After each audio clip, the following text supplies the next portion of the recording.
Hello and welcome everyone to our online workshop this evening on living with sea level rise.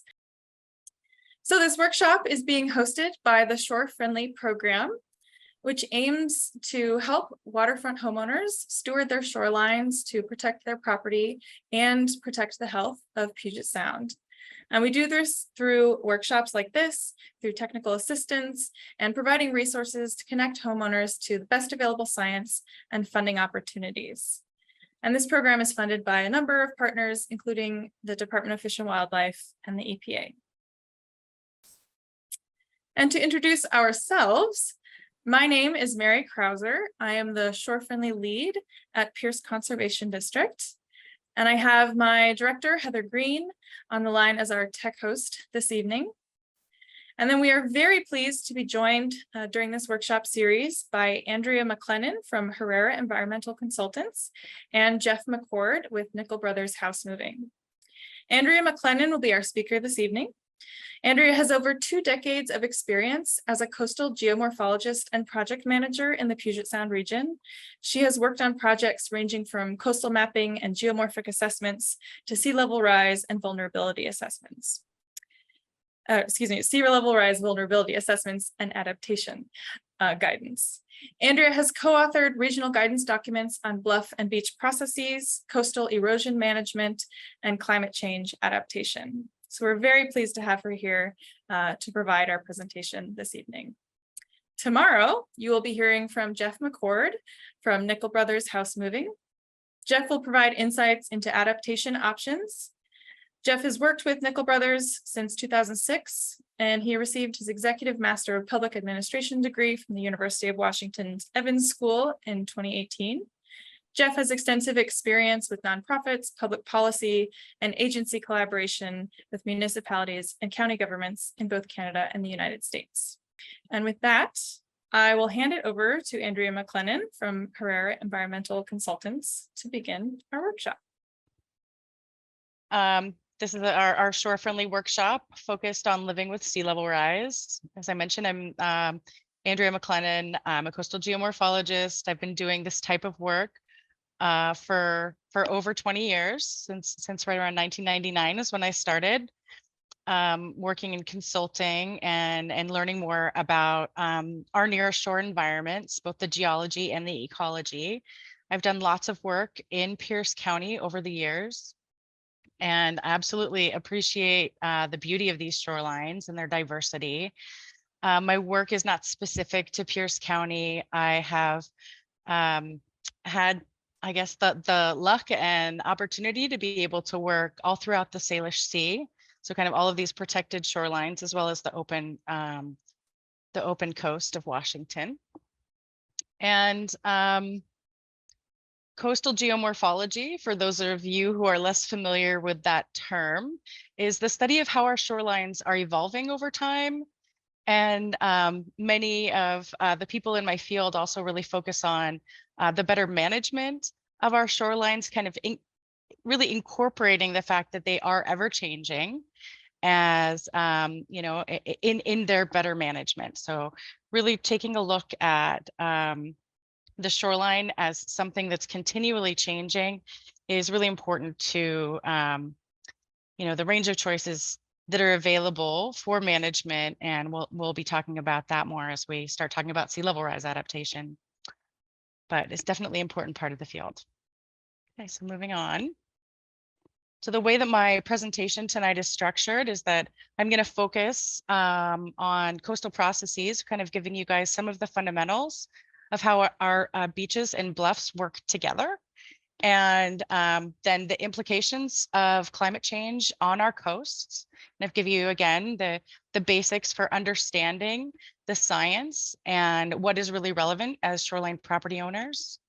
And then tomorrow's presentation, for me, will be a lot shorter, and I will be talking more about adaptation options tomorrow.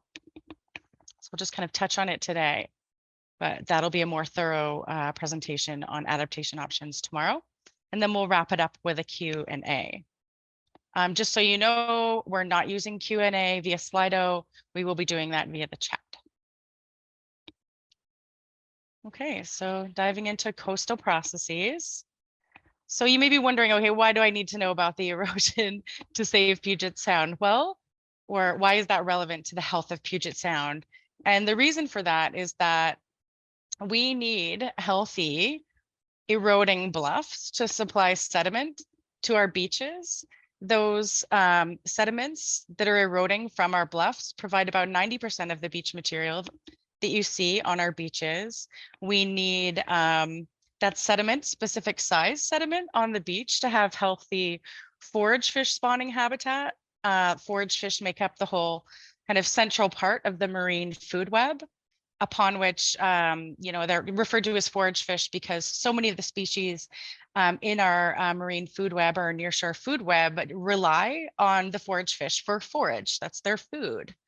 So everything from marine birds to Pacific salmon and up the food chain to the southern resident orcas, they all rely on these forage fish for their ongoing sustenance.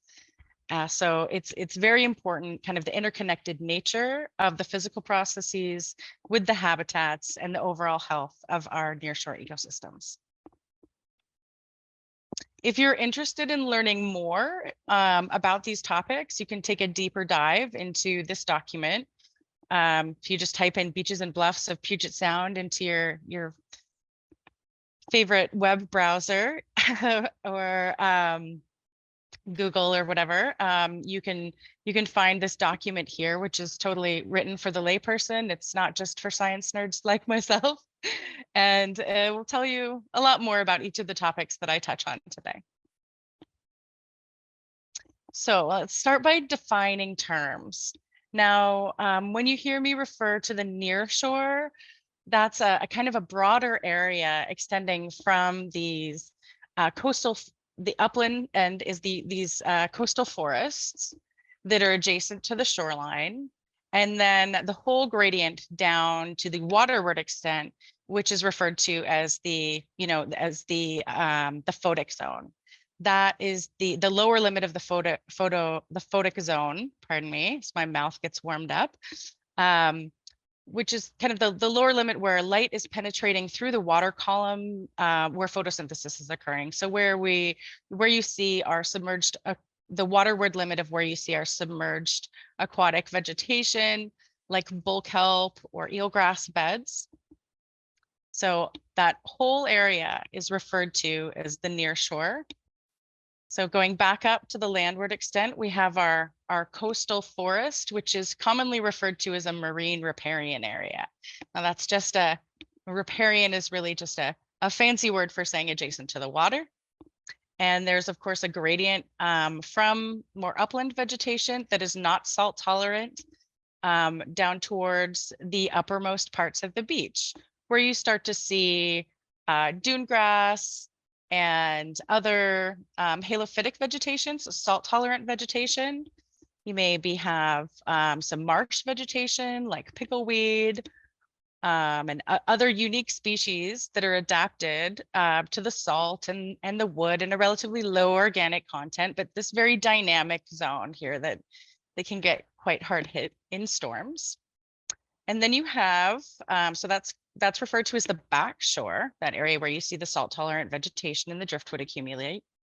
And then you have the beach face, which is the steeper part of the beach that's commonly comprised of a mix of sand and maybe some coarser material like pebbles and gravel.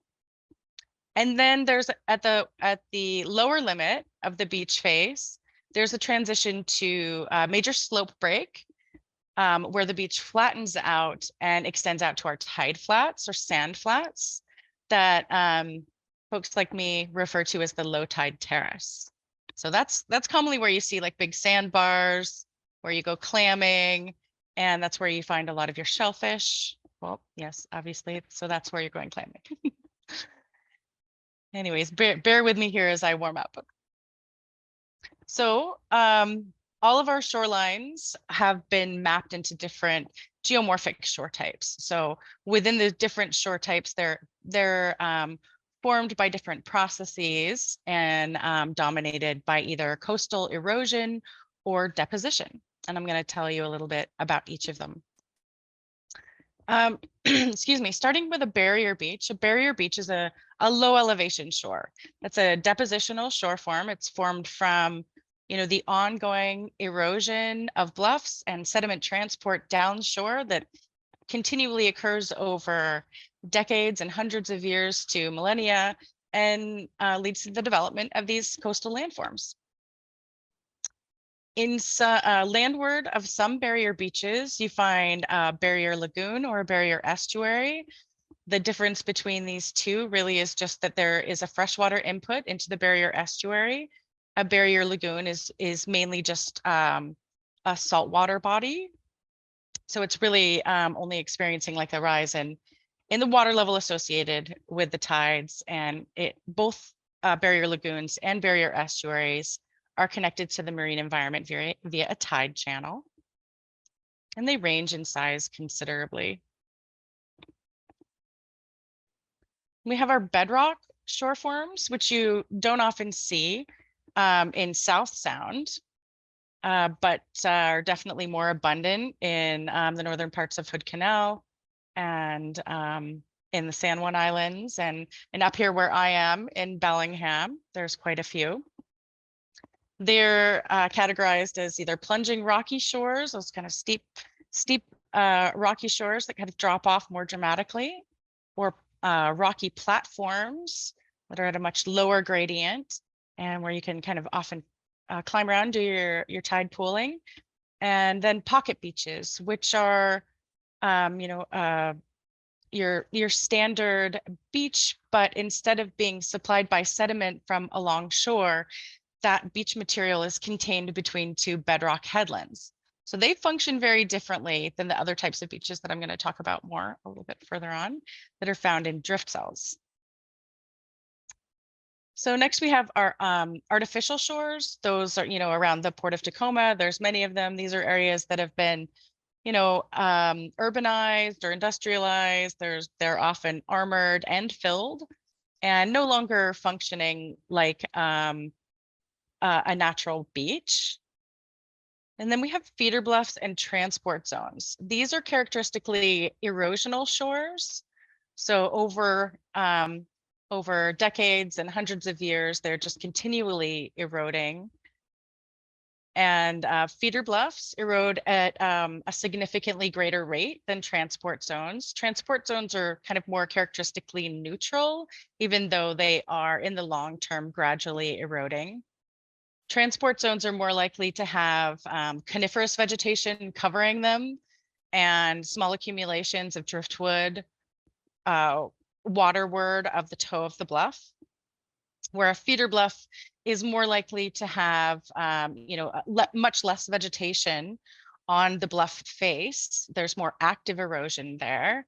There's commonly trees that are eroding from the bank, maybe landslide sediment, or at a minimum toe erosion. So just scour caused by waves at the toe of the bluff. And then we have delta shores. So those are shores where we have a large river system entering the marine environment.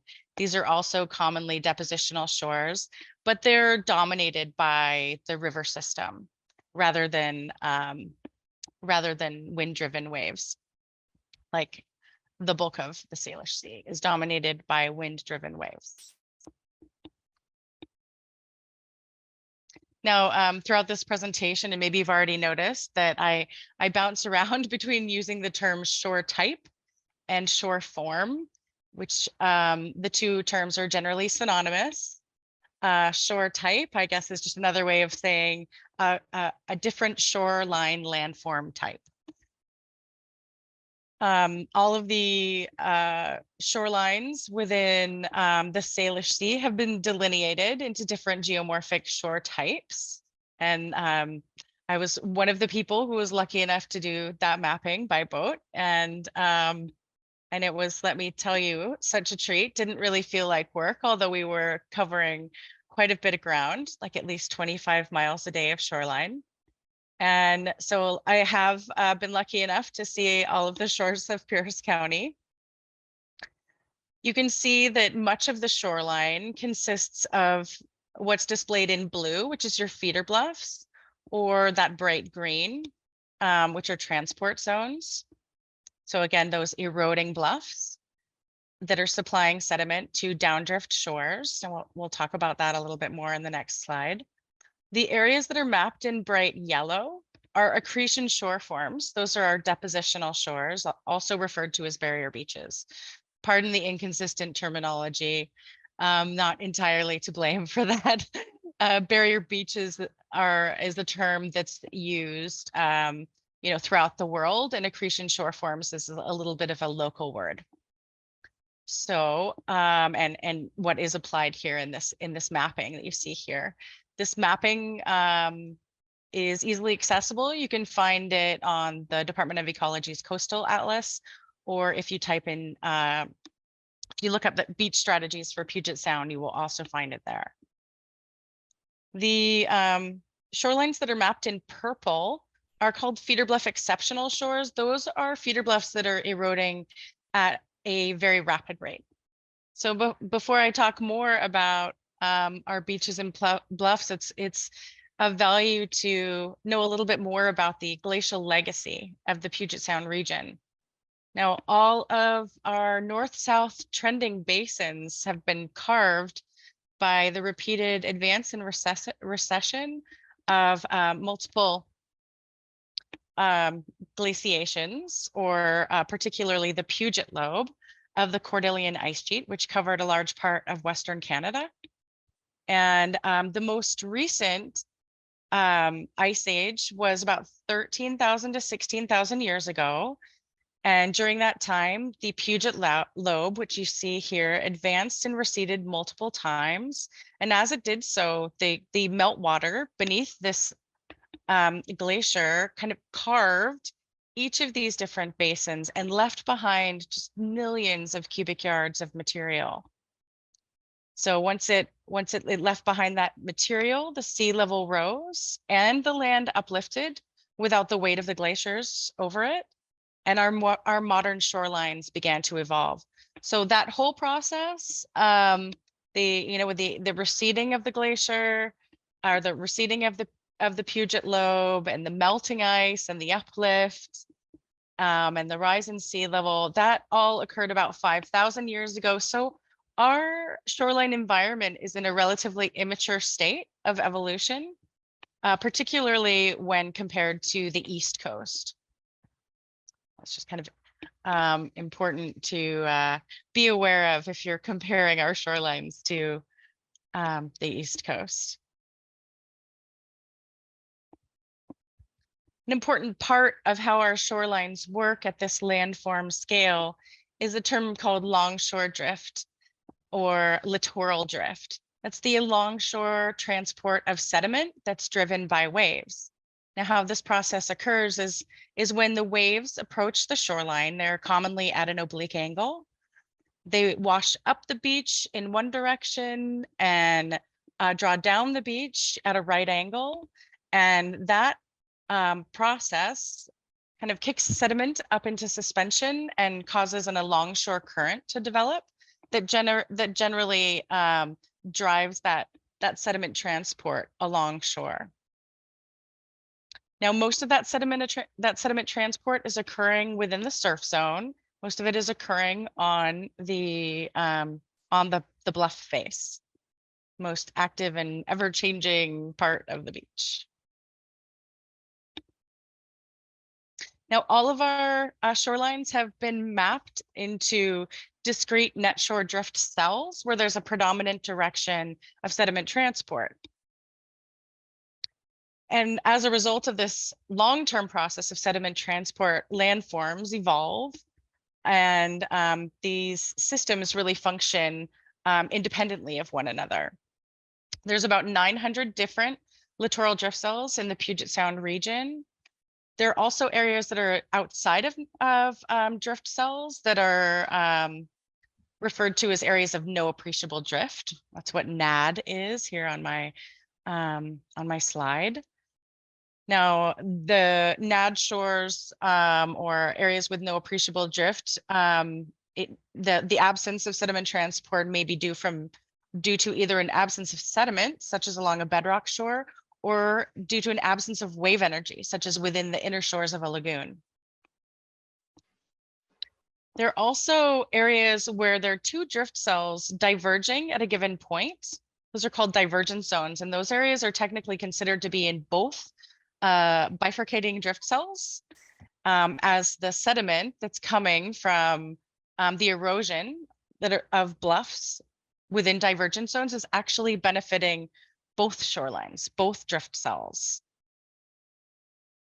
Another important element to be aware of when thinking about net shore drift cells is that there are many obstructions to sediment transport along our beaches.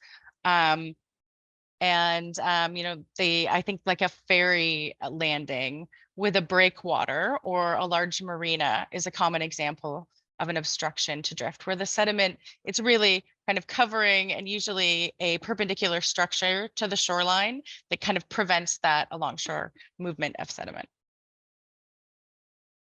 This graphic is one of my favorites for kind of displaying the net shore drift cell and how the sediment from these eroding bluffs is transported along shore and helps the development, or really feeds the development of the sand flats and the evolution of this spit at the end of the drift cell. And I pulled out an example of some of the net shore drift mapping within Pierce County here in Henderson Bay. This is from the Coastal Atlas, the Department of Ecology's Coastal Atlas website, where you can just kind of load this data up and click on it. You can, the mapping is a little bit counterintuitive in that they describe the sediment transport as either right to left or left to right. And that direction is interpreted as if you were standing directly offshore. The sediment transport would be left to right if I was standing right here looking at this shoreline. So that's how you interpret that. And you can kind of see how the continued sediment transport around Raft Island has led to the development of, you know, ample tide flats and little depositional beaches. Okay, next we're going to start moving on to drivers of bluff erosion. Now, our bluffs in Puget Sound are very similar to all bluffs around the world. Bluff erosion commonly occurs as a result of numerous interacting variables. There's actually quite a long list of them, but at the largest scale, their general drivers are the sea level and climate, various natural processes associated with the geology and hydrology, and other site-specific drivers. Generally, there's a cycle to coastal bluff erosion that begins with toe erosion, so erosion of the very bottom of the bluff that leads to bluff failure or shallow landsliding. That material from the erosion kind of buffers the wave attack of the toe for a period of time until it's transported elsewhere, and the cycle repeats itself. In the Puget Sound region and generally throughout the world, the waves are not the sole trigger of erosion, of bluff erosion, and that's very important to keep in mind.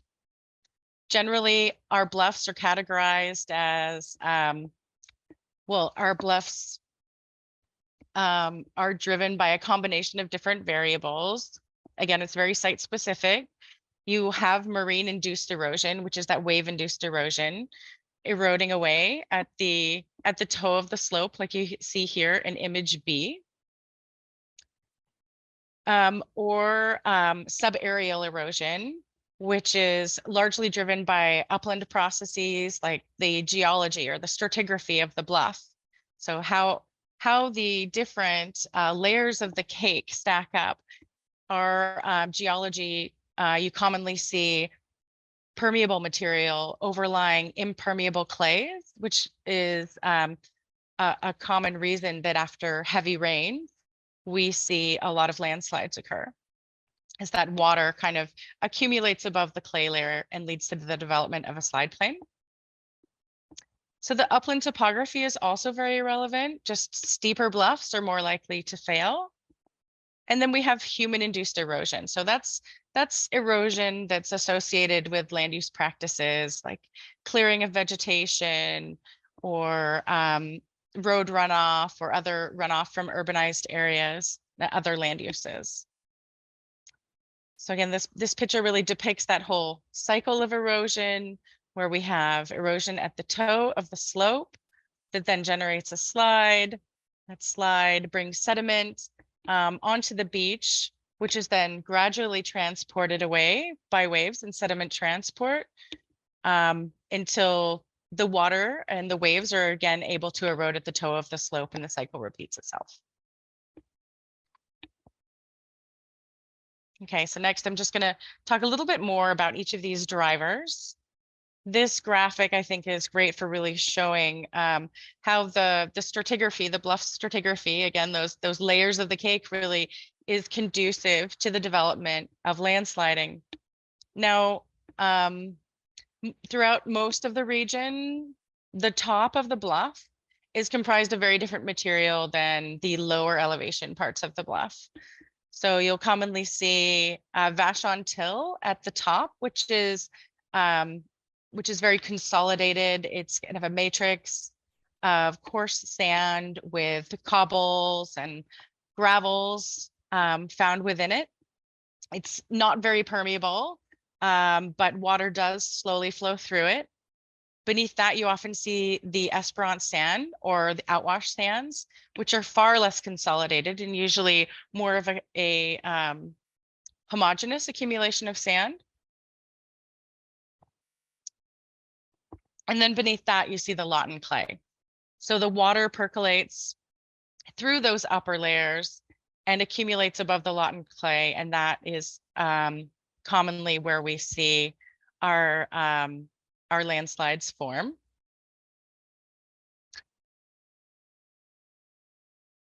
Now, what you see here on the right is more of a deep-seated failure. The most common types of landslides that we see, though, throughout Pierce County and throughout the region are actually very shallow landslides. So on the order of like 5 to 15 feet in depth, rather than a deep-seated slide, which may be, tens to 100 or more. There are many ancient landslides along the shorelines of Pierce County from when there was that rise in sea level. And many of them haven't moved since, and some of them just do during El Nino years. So next we have human-induced erosion, which is really the erosion that we have the most control over. That's largely associated with additions of water and an absence of vegetation. Now, because vegetation uptakes a lot of water, it's kind of plays an important role and provides a great ecosystem service for our bluffs. Another common driver of human-induced erosion is overloading the top of the bluff, like adding fill material or other heavy material to the top of the bluff. It just kind of contributes to the natural gravitational processes associated with slope stability. Cutting into the toe of the slope or doing any major regrading of the lower portion of the bluff is also a common driver. Any additions of water, such as broken tight lines and road runoff from adjacent neighborhoods. There's a whole a pretty broad list of examples of human-induced erosion. You can see a lot of them depicted here in this graphic.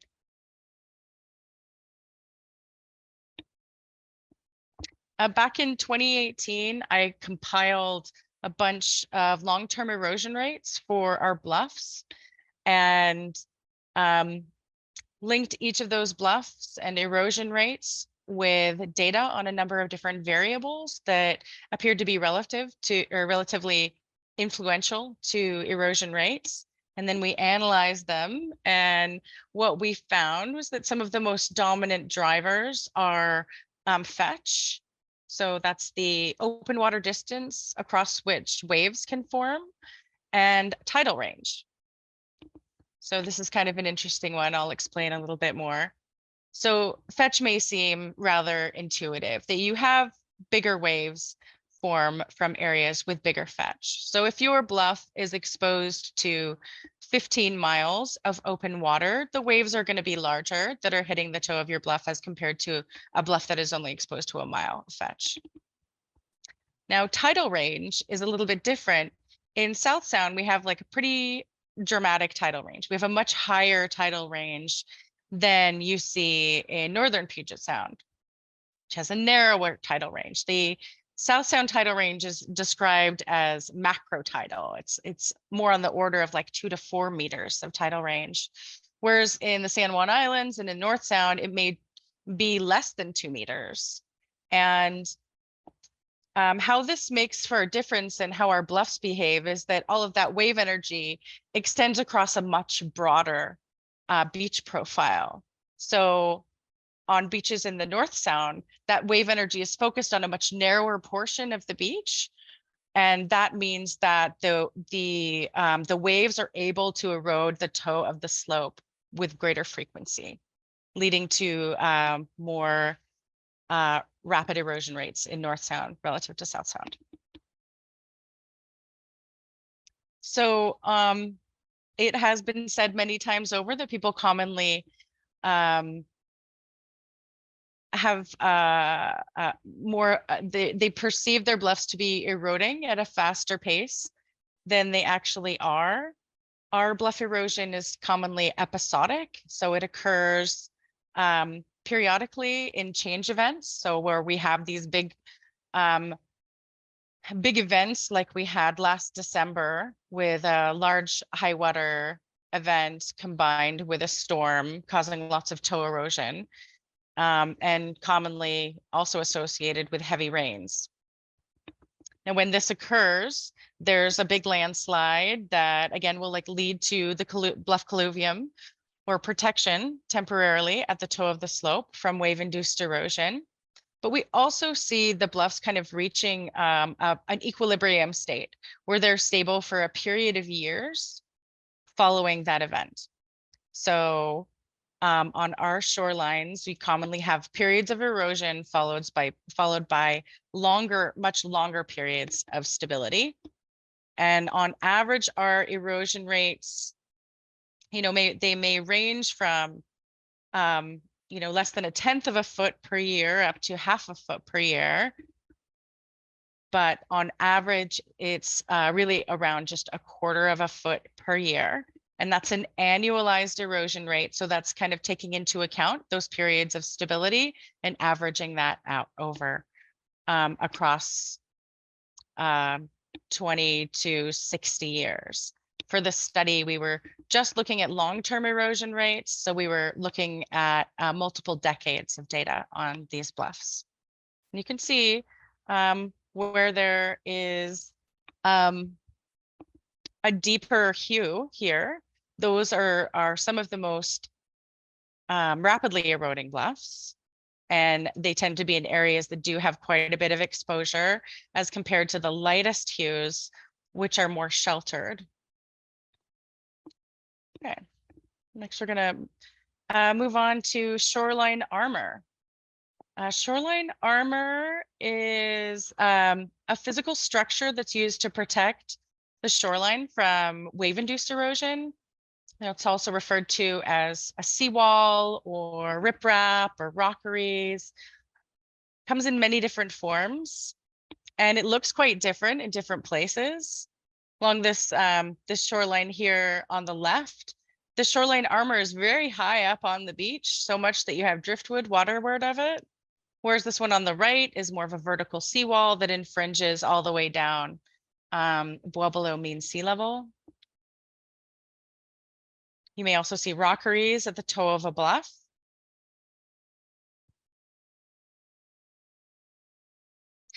Now, over the past several decades, we've really become more and more aware of the impacts of shoreline armor on the health of our beaches and Puget Sound nearshore ecosystems in general. Because over time, the shoreline armor will both cover up a lot of the upper intertidal beach. You lose much of the backshore to direct burial. And they often reduce the amount of sediment input coming from the bluff where there is armored bluff. So that actually impacts all of the downdrift shores that are relying on that bluff sediment. Also, as waves break against shoreline armor, particularly vertical structures, the wave energy reflects off of that vertical structure and can cause a scour trough as it kind of picks up additional sand on the beach and can actually cause the beach to lower. You commonly see exposed footings for shoreline armor after it's been in place for a number of decades, and that's one of the reasons for that.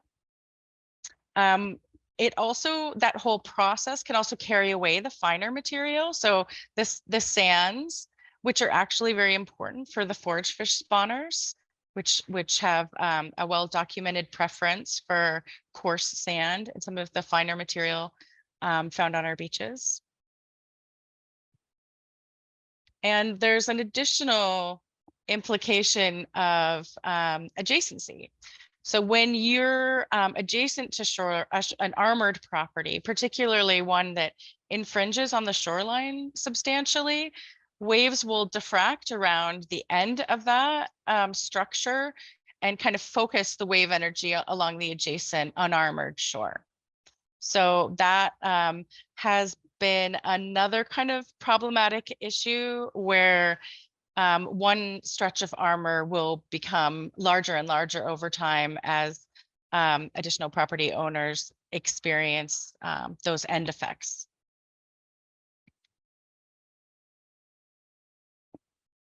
So again, we know that about 90% of the sediment that's supplied from our bluffs, about 90% of the material that's found on our beaches is directly derived from our bluffs. And at this point, mapping has shown that about 33% of our bluffs are armored. So that is having greater impacts on our beaches and in causing erosion to downdrift shore forms. So just to briefly summarize, waves shape our coast. Those waves are formed by winds, except for within the straits, which are from ocean swell. A bluff recession is typically quite slow through shallow landslides, and we actually have quite slow erosion rates, particularly relative to the open coast. Our bluffs provide about 90% of the sediment found on our beaches, and coasts are continually evolving via erosion, sediment transport, and sediment deposition. And net shore drift forms and maintains our beaches and our nearshore habitats. And our net shore drift cells are actually the best unit for understanding how our coastal systems are working, their health, and the ways in which we need to manage our shores. Okay, so now we're going to start talking about climate change. And I'm just making sure there's nothing in the chat that I need to be aware of. Okay, sip of water.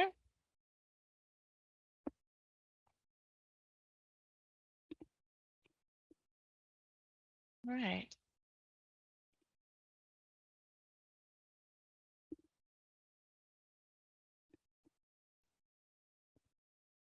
So next we have another Slido survey. If you wouldn't mind taking a moment to chime in and let us know about what issues and changes that you're seeing on your property.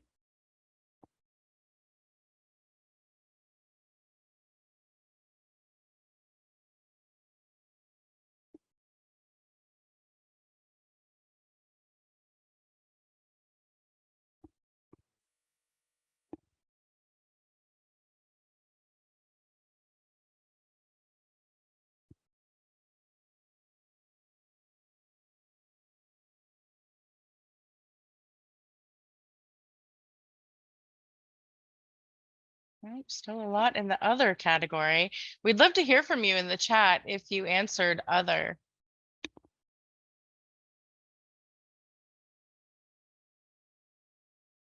Yes, unfortunately, there are a lot of failing bulkheads these days. It seems like erosion and invasive species are our most popular responses, followed by failing bulkheads, coastal flooding, and general lack of vegetation.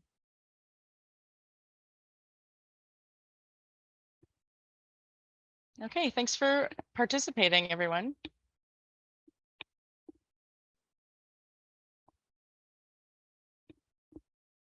All right.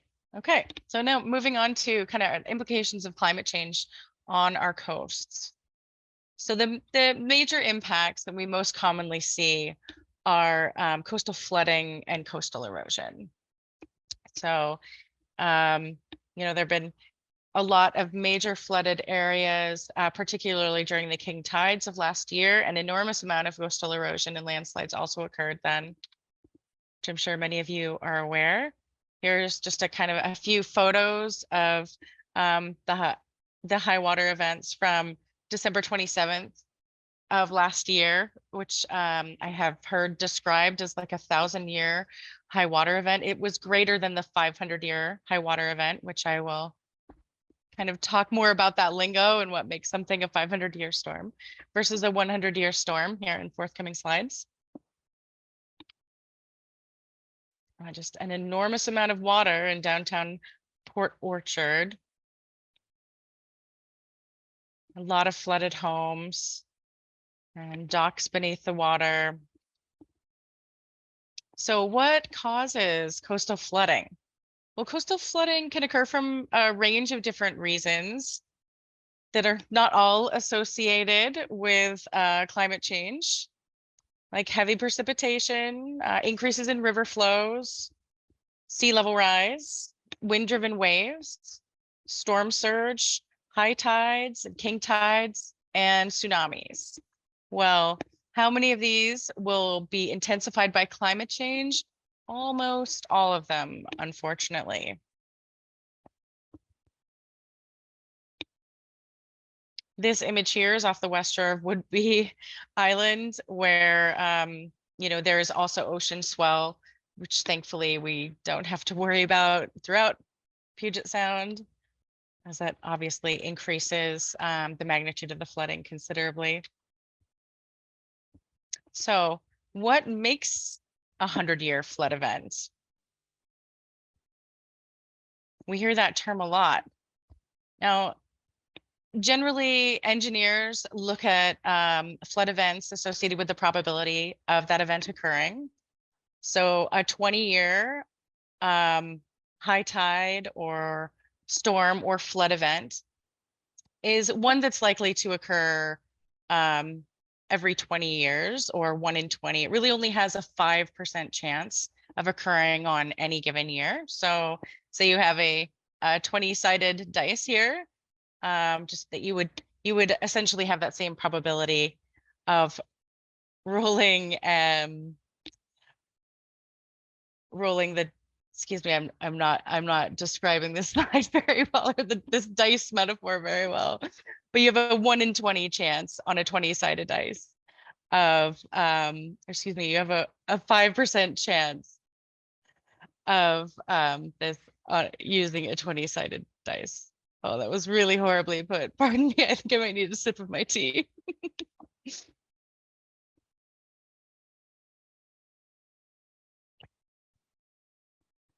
Generally, it is a 5% chance that you have a 5% chance of a 20-year flood occurring on any given year.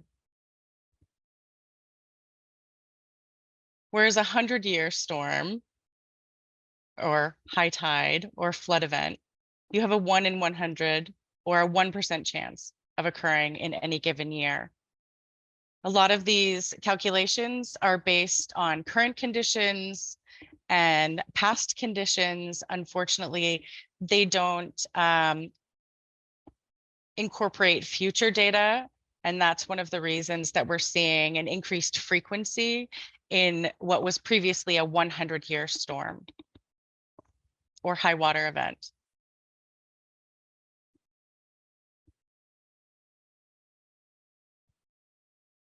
So what this looks like, you have a 1% or a 1 in 100 chance of a high water event or a 100-year flood event occurring in any given year. Now, across a 30-year mortgage, that means you have a 26% chance of being flooded over the course of that mortgage, or a 55% chance of a home being flooded at least once over the average lifetime, or twice, or there's a 14% chance that your home floods twice over the average lifetime.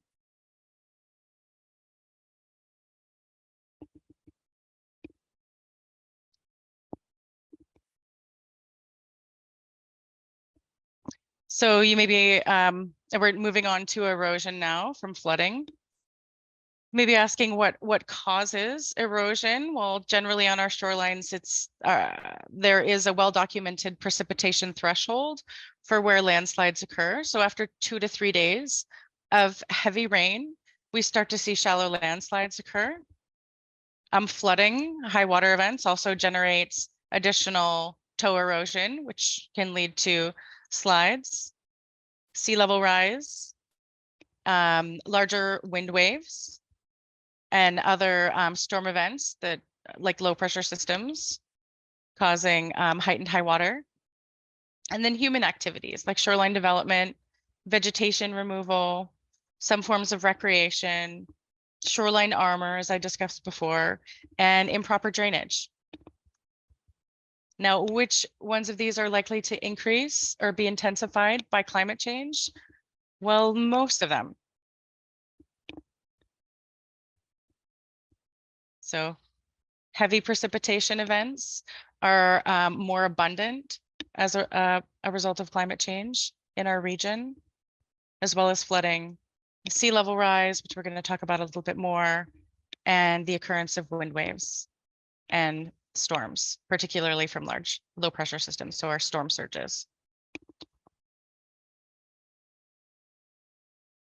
Now, we're not going to talk about emissions too much. There's so much to cover in this presentation, and particularly a lot of really complex material.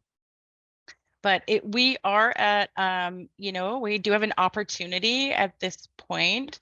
This graphic that we're looking at kind of is showing the average global temperature, and it's changed since 1850. And as we are just here, right here at 2023, you can see that it's more of a gradual increase, but the likelihood of us, the warming continuing to occur is likely, or it is very much associated with what we do now with regard to carbon emissions. If carbon emissions continue to be at a higher level, we will experience more warming. If we can reduce our emissions substantially, that will affect the amount of warming that we see, particularly between 2050 and 2100 and beyond 2100. So I'm sure we're all hearing quite a bit about that in the news. I think I just heard a story about it on NPR again yesterday. So you may be wondering, so what is really sea level rise caused by? Well, largely it's associated with a rise in sea surface temperatures within the ocean. You can see this map depicting how widespread the changes in sea surface temperature are across the globe. Excuse me. Now, the reason for this is that as water heats up, it expands. So it's thermal expansion. That is makes up about 90% of the sea level rise that we see today.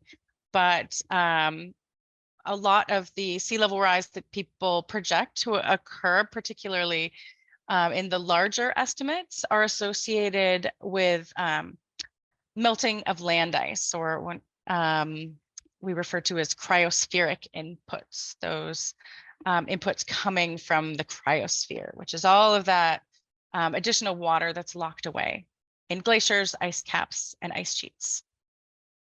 Particularly, there is a lot of focus on Greenland and the West Antarctic ice sheet, which have shown to has been showing increasing instability over time. Now, how much sea level rise is actually seen on a given shoreline is dependent on a number of other larger patterns. Here within along the West Coast, we are not seeing as much sea level rise, pardon me, as you're seeing or expected to see down in the Gulf Coast, which has some of the highest rates in the country. Now, a lot of it depends on the vertical land movement, as well as the vertical land movement, like how the land is either rising or subsiding, which is associated with both its geology and land use practices. Now, just within the Puget Sound region, we have variable land movement, which is referred to by most as vertical land motion, or VLM. Unfortunately, or fortunately, in my field, there are many, many acronyms. So this is really just referencing over time, how is the land moving?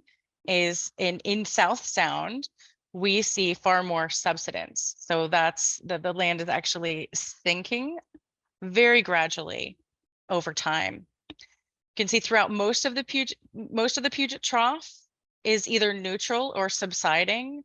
Up in the northern part of the Puget Sound, it's more neutral with some areas of uplift. And then along the Strait of Juan de Fuca, there is more uplift. And then on the Southwest coast, there's also uplift. All those areas shown in red. Oh, and here in South Sound, we're experiencing, these are very, very slow rates. Like we're talking about 0.5 to 1.5 millimeters per year. And there's a lot of local variability. It's both dependent on the geology, the plate tectonics, and land use. And areas where there is subsidence are likely to experience higher sea level rise because the land is sinking while the shore is rising. Pretty intuitive. So what is next? So I pulled up the local relative sea level rise projections for Pierce County, so you can get a sense of what is expected, how much sea level rise to expect in the coming decades. So I want to just highlight this this website here that you see along the bottom of the slide. This is from the UW Climate Impacts Group. That's sig.uw.edu. And even if you just look up Washington relative sea level rise projections, you can find this site. You can highlight the area that you're interested in and select what year you're interested in seeing projections for. You can see here that there's 3 different curves here. Those are associated with different probabilities. So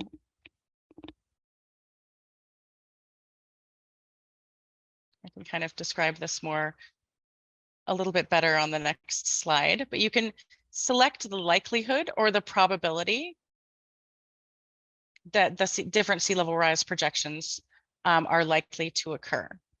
A 99% probability is going to display, this is the 99% probability. It's 99% certain that we will reach this level of sea level rise by 2050. The it is less probable, this is the 1% scenario, that we will hit this amount of sea level rise by 2050. So it's important when you're looking at these that you're mindful of the different probabilities and what that means. And when we look beyond 2050, you can see that these sea level rise trends are all rising over time. And there's a much bigger range of rise in the future. And again, that's associated with, you know, what we choose to do with regard to our emissions. I have selected a high RCP scenario. Those are the different greenhouse gas scenarios in this use because that's the trend line that we're on currently with regard to carbon emissions. Again, here you have the likelihood of the different projection, how likely it is to occur, and how we interpret these individual points is that right here, there is a 50% probability that in 2090, that sea level rise will meet or exceed 2 feet higher than what we see today.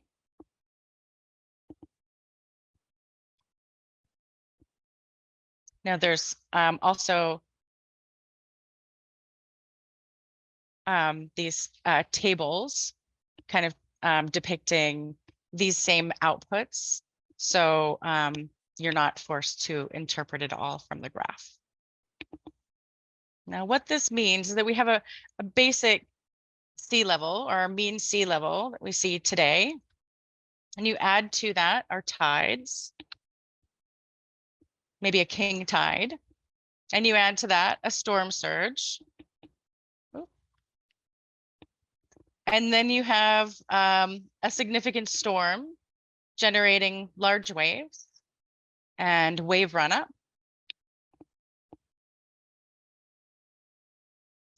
Now we add to that the sea level rise and subsidence associated with vertical land movement, and you have a much higher water level with everything combined. All of those different pieces, when they co-occur, you see our most dramatic storm events, and that's why we need to be looking ahead and anticipating additional sea level rise into our planning in the long term. So next in this portion of the presentation is more focused on the kind of the merging of those coastal processes with climate impacts.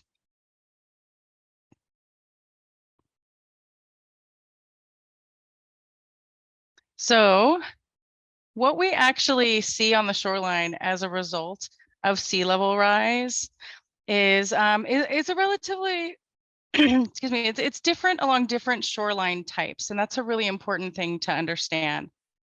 All of our shorelines have seen different sea level over the course of time, and they do naturally adapt to a rise in sea level. So it's important to understand how, you know, that natural geomorphic response of different shoreline types and why it's critical to maintain natural functioning coastal processes is that this is really our shores naturally adapting to a rise in sea level. We need sediment supply coming from our bluffs for our beaches to be able to move and build up landward in response to the rise in sea level. Obviously, the amount of shoreline development that's found along the Puget Sound shoreline makes that very difficult. And so there are trade-offs and practicalities in place, making it so we have fewer choices in different areas. With regard to adaptation, one of the most important things that you can do when choosing a property or thinking about your shoreline is to always have a bigger setback. You'll always have more choices for how to respond to sea level rise if you have, more distance between you and the shoreline. So next I'm going to just kind of walk through each of the different shoreline types and try and describe to you the general geomorphic response to sea level rise associated with those different shore types. So along a rocky shoreline, it's the most simple to understand and depict with a cheesy cartoon as you have here, where you really just see along a more vertical shoreline just a minor rise in the sea level rise. So this would be our 1/2 foot to 1.5 feet between now and 2050, would really just be a shift in all of the habitats up the coast. Along a bluff shoreline, that results in something slightly different.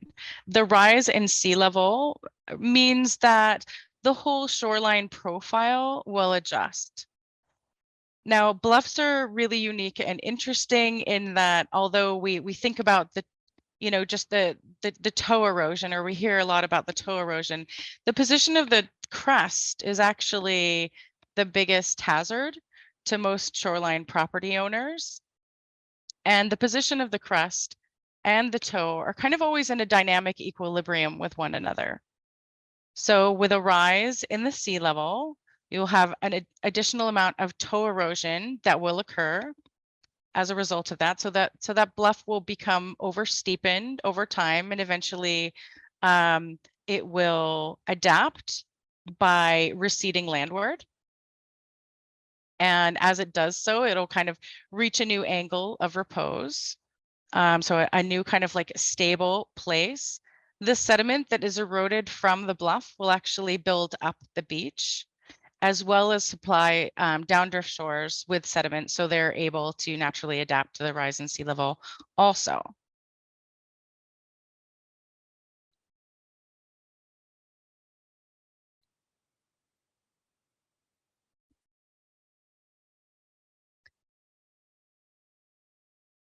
So this is a bluff again in profile view, just kind of depicting how that process will continue to occur over time. And as sea level rises more and more, that bluff recession process will continue. And there is actually a certain amount of acceleration in the the bluff recession rate associated with the rise or the rate of sea level rise. So that rate of sea level rise is anticipated to accelerate beyond 2050. So kind of beyond most of our, well, not most of our lifetimes, but quite a time from now, at least.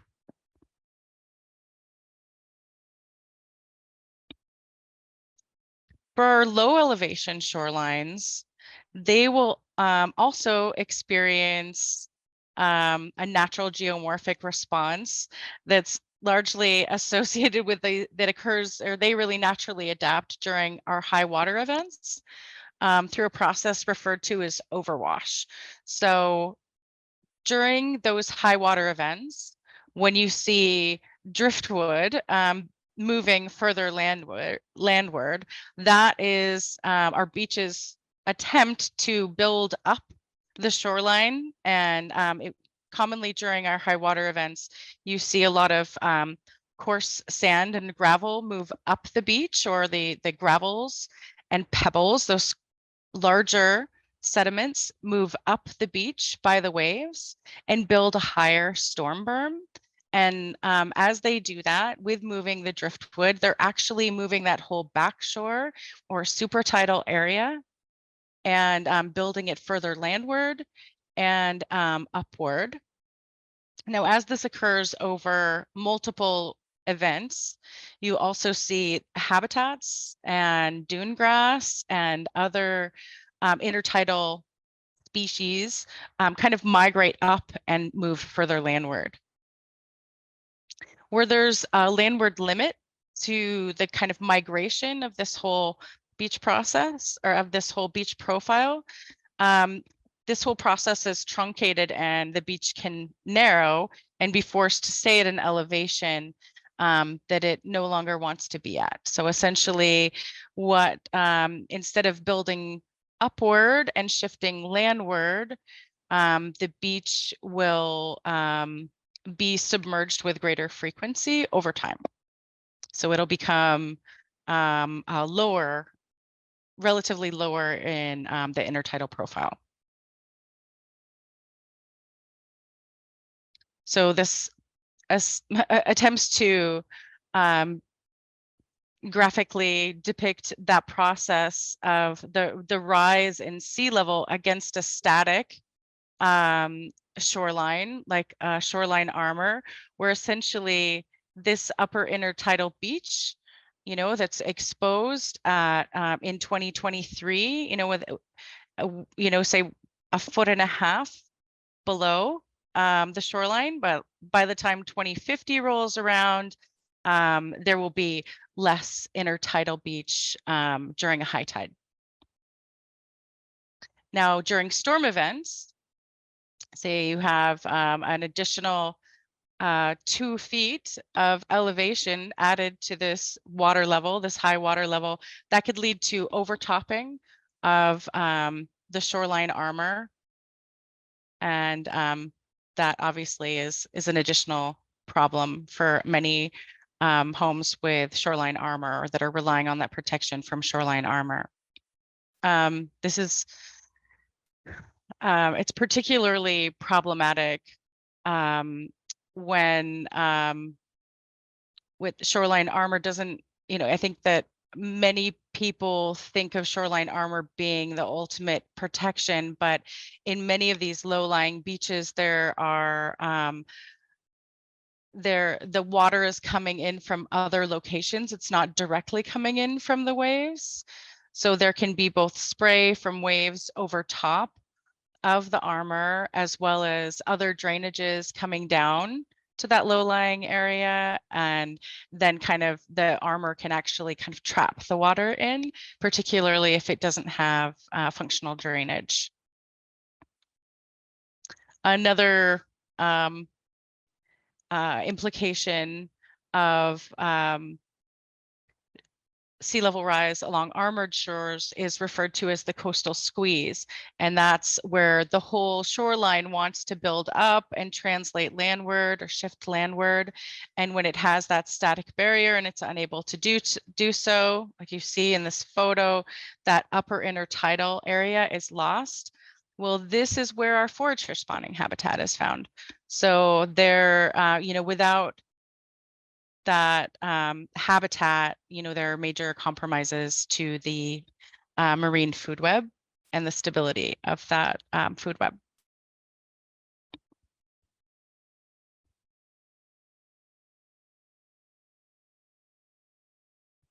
So we're at an interesting place right now where we're learning more about the impacts of sea level rise in the Salish Sea or in Puget Sound, and we are learning more and more about the rate at which it's occurring and different things that we can do.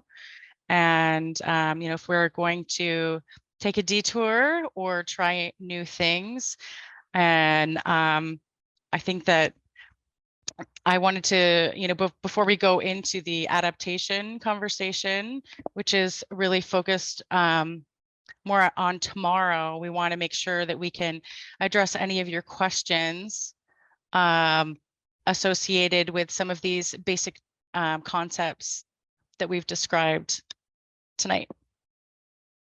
So here we are in 2023. Sea level rise is occurring at a very slow rate. We know that it is going to be accelerating over time. And how can we prepare? What can we do? And what does that look like? This is just one of our, just a review slide of a great resource that I described in detail yesterday evening. The link to the website where you can look into different probabilistic relative sea level rise projections is found here. Within this website, you can identify the specific location that you are within Pierce County. I provided like a general, the projections from a central location, essentially within the west shore of Carr Inlet. But if you live on Anderson or closer to Tacoma, you may want to look into see how, excuse me, those projections may be different. You can also dial in what year you're interested in looking at. This is the largest curve, kind of showing how sea level rise will accelerate over time. However, for the sake of everyone's sanity, I encourage just looking ahead to 2050. There's a lot of uncertainty in sea level rise projections beyond 2050 due to a couple of different factors. The main ones being that, we're at this critical junction right now where, we have the ability to reduce the amount of sea level rise that we observe on our shorelines by reducing our carbon emissions.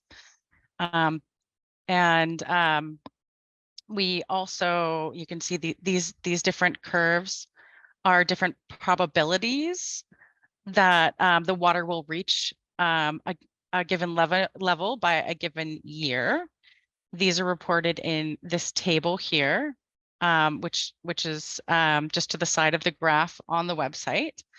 And so you see you have a 99% probability of reaching this amount of sea level rise by 2030. So just a tenth of a foot by 2030, but a much lesser probability, 50% 50% chance that you will see water levels rise 0.4 feet by 2030, and a much lower probability, the 1% probability, that sea level rise will rise by 0.6 of a foot by 2030. That's how we read these tables and how we interpret the amount of sea level rise that we can anticipate. So generally, it is between just a few tenths of a feet, and the upper end of the range is up to, just under 1.5 feet of sea level rise by 2050.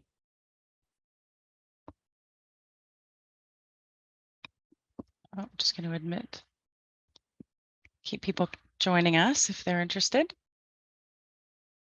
Okay, so next I'm just going to provide you with a brief review of how different shoreline types will respond to the rise in sea level and to other climate impacts. I always like to remind people that our coasts naturally adapt to the rise in sea level. They're all in a state of dynamic equilibrium with the water level, and sea level has risen and fallen many times over millennial geologic time. How a shoreline responds to that rise is essentially associated with a different shoreline type. And I will be taking you on a tour of different shoreline types, or just kind of provide a little bit of a review on how those different shoreline types respond to sea level rise in forthcoming slides. It's really important to be aware of the fact that sediment supply is critical to the natural adaptive capacity of our shorelines. And we need the bluff erosion to enable all of the beaches to naturally adapt. There's a number of different ways that occurs, and you'll see some more examples of that shortly.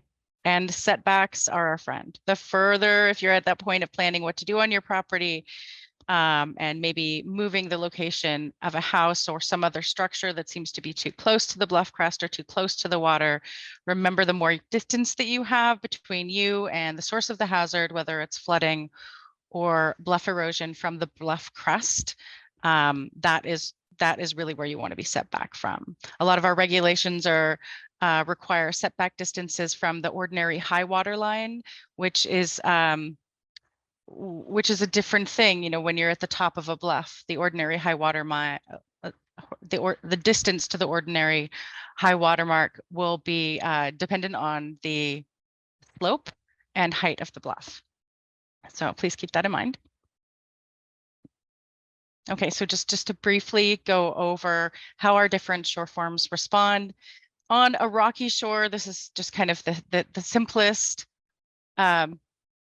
adaptation or response to sea level rise is really just a vertical shift upward and sometimes landward, depending on the gradient of the upland, and a similar shift in the intertidal habitats. So the sea stars and the barnacles and the fucus or the rockweed will also shift with this change. And yeah, so very simple. This amount of vertical shift is just directly associated with those relative sea level rise projections that we were just looking at. On a coastal bluff, the added elevation at the toe of the bluff will actually cause the whole bluff profile to recede landward over time. Again, as I mentioned previously, the whole bluff system is really in a dynamic equilibrium with the water level. And as sea level rise rates accelerate, bluff recession rates will also accelerate. The bluff erosion from the bluff face actually builds up the elevation of the beach. So your beach width and the general configuration of the intertidal should theoretically largely be the same, assuming that there is still adequate sediment supply within the system. And that bluff erosion also supplies sediment that is transported downdrift and enables downdrift beaches to adjust and shift landward.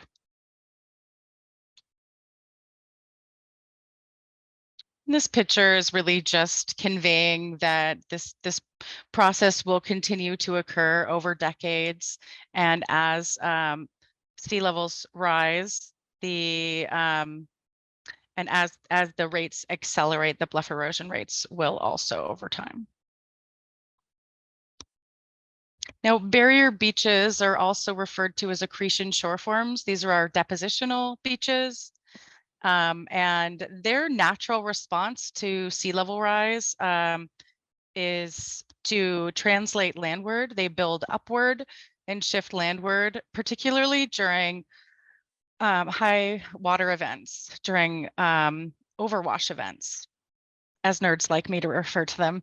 They during those events, when we have high water, and larger waves, commonly the larger sediment on the beach, so our pebbles and gravels are pushed up the beach and further landward, and that really holds the structure of the beach. It's also pushing the driftwood further up and further landward, so really adding to the elevation of our beaches. These beaches are often the first to see flooding, and that is the overwash processes at work.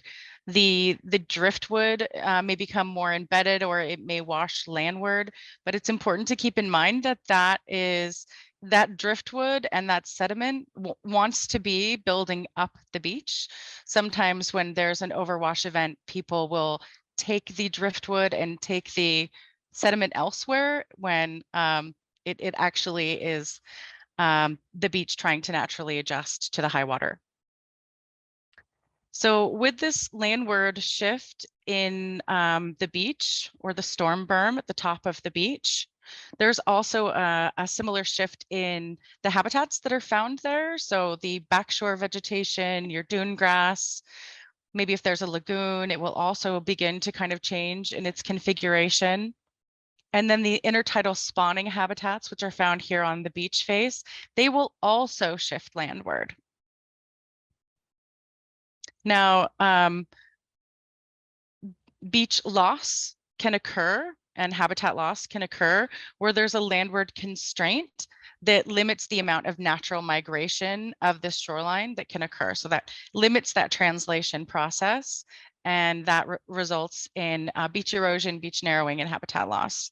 Now, the British refer to this phenomena as the coastal squeeze, which I think is kind of cute expression. And that's really the first area to see the coastal squeeze is the upper beach, which is actually where we have all of those intertidal spawning all of that intertidal spawning habitat referred to as forage fish spawning areas. There surf smelt and sand lance species that spawn in this area, and they they really do make up like the whole central part of the nearshore food web. So really the stability of our food web is associated with these populations of fish and assuring their health too. So there are other implications of having shoreline armor or a static shoreline position. In addition to habitat loss, the armor is not as protective as many people kind of hope it to be. In many cases, flooding can go around the structure or be coming from the landward side of the shore form. In many locations, there are roads that kind of function as conveyances for water, and they can lead to kind of homes being flooded from the landward side, not just from over or around the armor. Yes, things are changing, and we need to find new ways of managing these changes, and changing our ways is obviously a part of that. We have a toolbox that we can turn to. I'm not going to be discussing all of these different tools, but I will be discussing how you can enhance native vegetation, how you can more effectively manage drainage, and other methods such as resloping steep bluffs and revegetating them, relocating structures, which Jeff is really going to focus on more. And I'm also going to be discussing nourishing the beach, or beach nourishment, which is common practice for adding elevation to the beach. I'm not going to be talking about fortification or building armor or dikes, or placing logs too much, mainly because there are common misconceptions about how effective logs can be in this application. Generally, to identify what is the right tool for your property, you want to be tuned into what type of shoreline that you're on, what hazards you're exposed to, if it's erosion and flooding, or just flooding on its own. It's important. And when when those conditions are affecting you the most. So if you're looking ahead to 2050, or if you're looking ahead to 2100, it's a totally different thing. We recommend people look initially just to the shorter term, like between now and 2050, for example.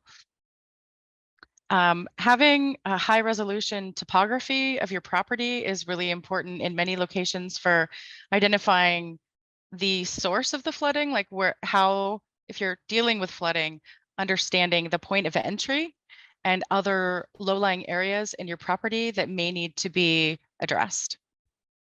So that's one of the early steps, usually in readying properties or mitigating flooding, is having high resolution surveys by a licensed surveyor. Okay, so I want to start by discussing the enhancing native vegetation. Vegetation provides just a ton of different functions along our shorelines. In so many cases, when a property is developed, it's entirely cleared of vegetation, which is unfortunate for a number of reasons. Obviously, it provides a function for like building a structure, but in many cases, the loss of the trees means that you lose the ability to naturally uptake water on your property, and there's a lot of sheet flow resulting as well. Anyways, I'm going to advance to the next slide here. The trees, as I mentioned, They uptake enormous volumes of water, thousands of gallons from a single tree. So when you remove the entire coastal forest, you're losing a lot of that function.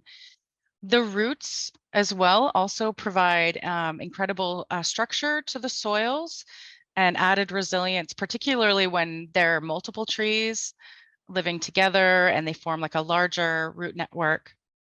It really does make a big difference in how resilient the shoreline is, particularly during heavy rains when soils are saturated.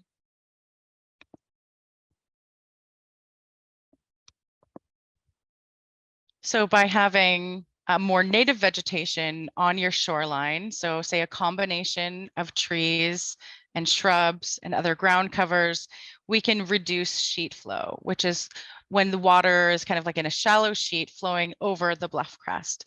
That can commonly initiate erosion or slides from the top of the bluff. So that vegetation, both in its root structure and reducing the sheet flow, can really add to the slope stability of a bluff. In addition, it provides habitat for birds and actually many other critters that then fall into onto the beach that are then munched on by migrating juvenile salmonids. Actually, it's really interesting. There's been studies showing that much of the stomach contents of our salmon consist of these terrestrial insects that are coming from our riparian forests, or those all of the trees that overhang on the shoreline.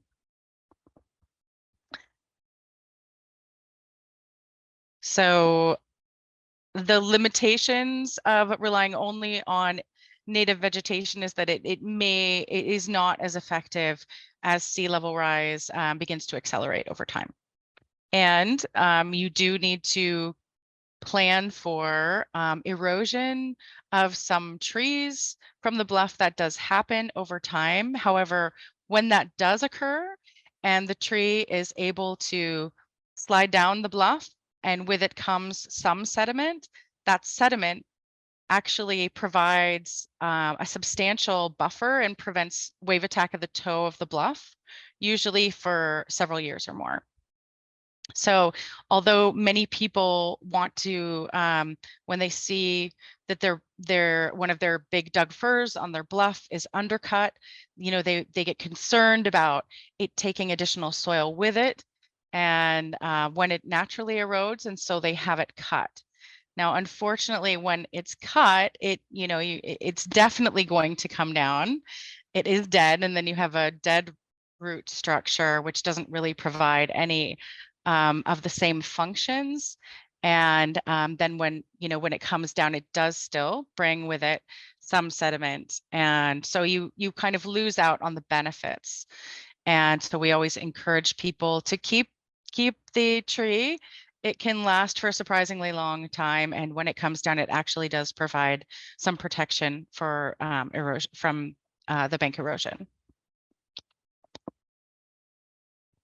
Now, I've done hundreds of site assessments of individual properties, and one of the most commonly occurring problems that I see is ineffective drainage, or the need for drainage, or ill-maintained drainage. When there's a lot of water flowing over the bluff, it can exacerbate bluff erosion or cause like a scour hole that leads to instability of the bluff. There's a number of different actions that you can take, and I'm going to kind of go through the list of some of these. But one thing, if you do have drainage already on your property, it is so important to maintain it and make sure that it's fully functional in the fall before the rainy season begins, and that it's not blocked. Okay. So you want to in cases where you want to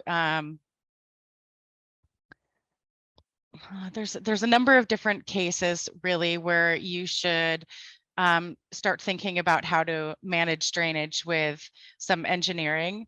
I would say when you have considerable amount of runoff coming to your property from a neighbor's property, so say from the uplands, if you're kind of at the lower gradient part of a larger hill or slope where you're receiving kind of the groundwater and surface water from uphill properties, as well as adjacent streets, wherever there's a lot of impervious surfaces, there's going to be additional sheet flow or surface water.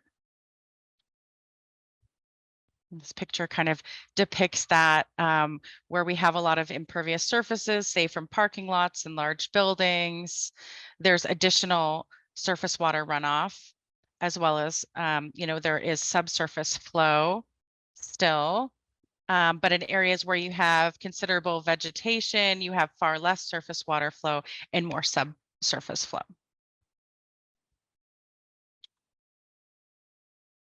Our drainage systems are often clogged with sediment or debris over time. As I said, they need to be maintained regularly. In many cases, there are cracked or broken pipes. I'm sure many of you have seen these plastic corrugated pipes all over the beach after a big storm. We recommend using high density polyethylene, drainage tight lines. The plastic corrugated material is very susceptible to UV degradation, and so they really don't last more than a couple of years. There are also many of these drainage tight lines get pulled apart at the joints, particularly after a small slide or a tree comes down. Other things to be tuned into with regard to drainage includes any standing water. You really don't want to have standing water at the top of your bluff. If there is an irrigation system, you want to make sure that it's not left on or has any leaks within it, as it can also add to the saturation of sediments and destabilize the bluff. And obviously assure that there is no fast flowing surface runoff or the sheet flow coming over the bluff crest. That is definitely something that you want to avoid. You want to have all of your drainage from your impervious surfaces and your structures directed either to naturally disperse at a reasonable distance from the bluff, or directed into a trench or tight line, where it's then directly conveyed via like a high density polyethylene pipe down to the toe of the bluff, where you commonly see like a T dissipator or T diffuser. Generally, it's also a great idea to minimize the amount of impervious surfaces on your property if that's possible. The less impervious surfaces that you have, the more kind of natural, the greater the ability for your property to just kind of naturally absorb the water, either via vegetation or for it to be directed away from the bluff.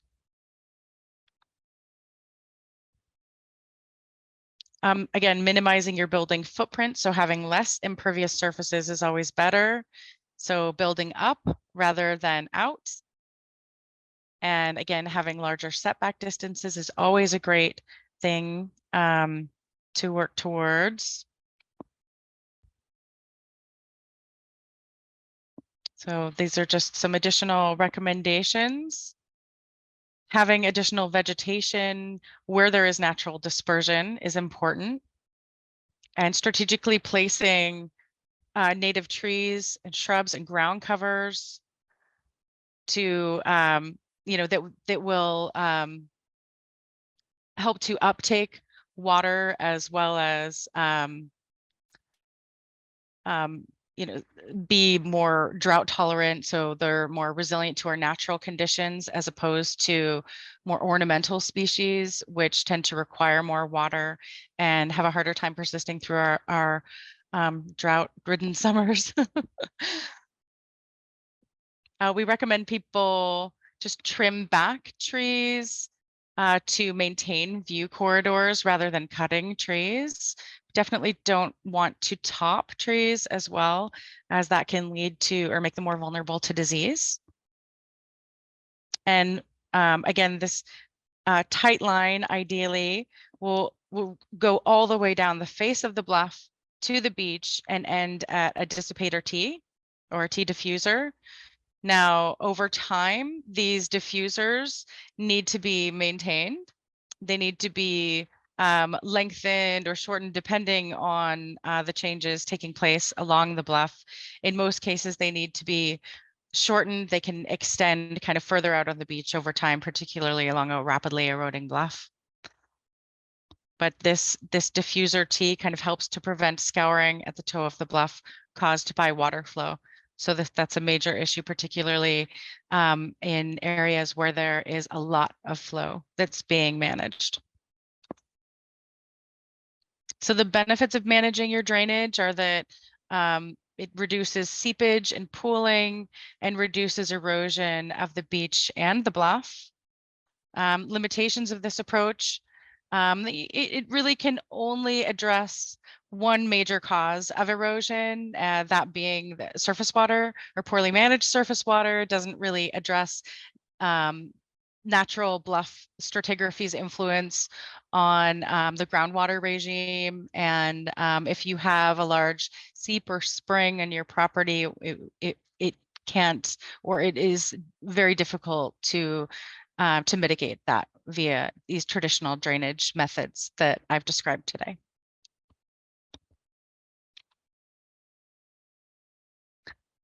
The next approach is reslope and revegetate. Now, this is kind of a combination of two different actions, and it's particularly, or it's specifically appropriate for slopes that are not very high in height or elevation. So it's not appropriate for, excuse me, a bluff that's greater than 50 feet in height or even 40. It's really for those banks that are, say, 7 to 35 feet in height, and you need an adequate setback to be able to reslope the bluff. It just takes, or the bank, it takes additional space. But this is a very effective strategy for essentially mitigating the gravitational forces that are driving the bluff failures or the landslides to occur. The combination of regrading the slope and planting allows for different species in different locations, and eventually a more densely vegetated and hopefully mature vegetation eventually on that slope. So all of those functions that the vegetation provides can be fully working for you.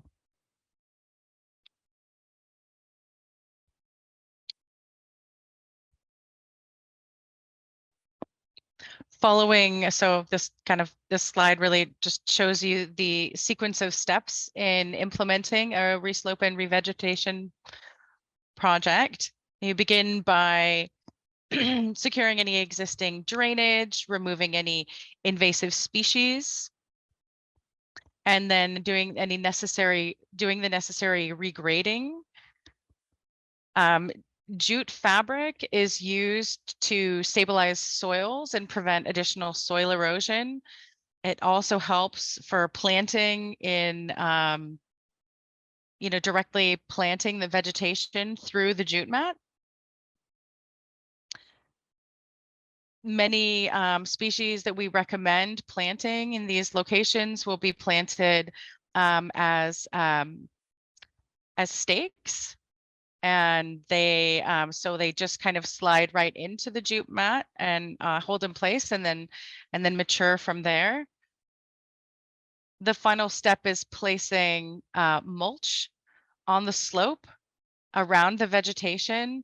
That really helps to hold the soil moisture in, and prevents it from getting too cold or too hot, and it's decreases vulnerability, being munched on by voles and other species.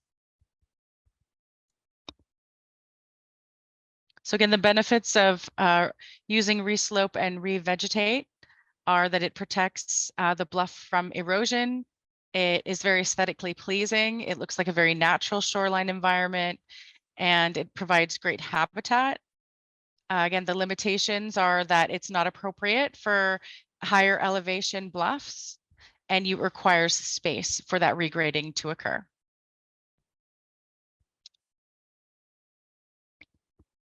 Okay, next we're going to talk about beach nourishment. There are a number of different benefits for beach nourishment. Commonly, a beach nourishment project has different objectives, specific objectives, such as building up a berm to absorb wave energy, or perhaps you would like to use it to mitigate for habitat loss or sediment supply loss, or rebuild an area that has eroded over time, or simply for recreation. It's not the perfect solution for the long term, though it can be renourished over time to add additional elevation. So it is functional on the scale of decades. There are different applications of beach nourishment, and looking at this graphic, the darker gray represents the nourishment material. So in some applications, you would nourish the entire beach profile.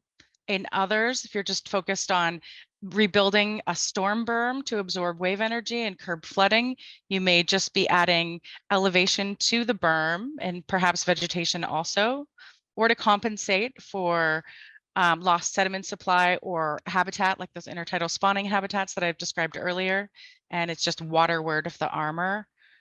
This is generally very much a short-term application, and sometimes required when people are penalized for illegal bulkhead building. Log placement is something that a lot of people think will be a great solution, but in all reality, it is not as functional as we would hope. It can be used within beach nourishment to add additional elevation. It can be used strategically also to help trap sediment that's in transport, and the deposition of windblown sand and vegetation, which really is only occurring in like our highest energy beaches. But it does provide some functions for buffering wave attack when it's embedded in the beach sediment.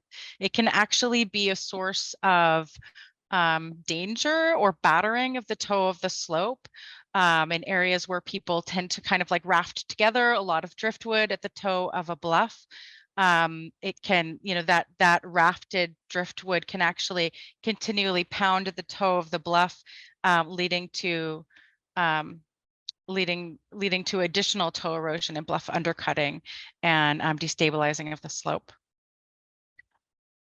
The most effective uses of logs always entail use of the root wad, or the root mat, which of course the root wad, which of course kind of looks like an anchor. It anchors well in the sediment.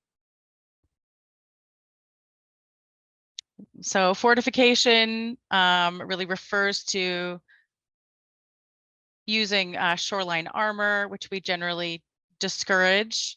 It does have the benefits of slowing erosion, but the flood risks often remain. It does not stop all bluff erosion. In many cases, like in our previous presentation last night, I described how our bluffs are often eroding due to a combination of both the geology, the wave environment, and then how we're using our changes that we've applied to the landscape. So, how much vegetation we've removed and how functional our drainage is. It does lead to the loss of habitats, particularly that backshore beach that's not usually nice and sandy and a great place to have a campfire, as well as eventually the intertidal habitat due to the coastal squeeze. Another thing about armor is that it is usually specifically designed or engineered to have a certain water level or to be positioned relative to a given water level. And so as sea level rises over time, it needs to be re-engineered to be fully functional. Elevating structures has become increasingly popular, and with additional methods for how to effectively allow flooding beneath structures. I think Jeff's going to talk about that a little bit more and some of its benefits. It can reduce the flood risk. It does not stop erosion, however, and driftwood can be an issue. It doesn't really address issues if you have septic that's also threatened. So it can really be a shorter term solution, but it's still a solution nonetheless. Replacing septic that is being inundated with upland community septic is also highly beneficial. You can share costs across a community.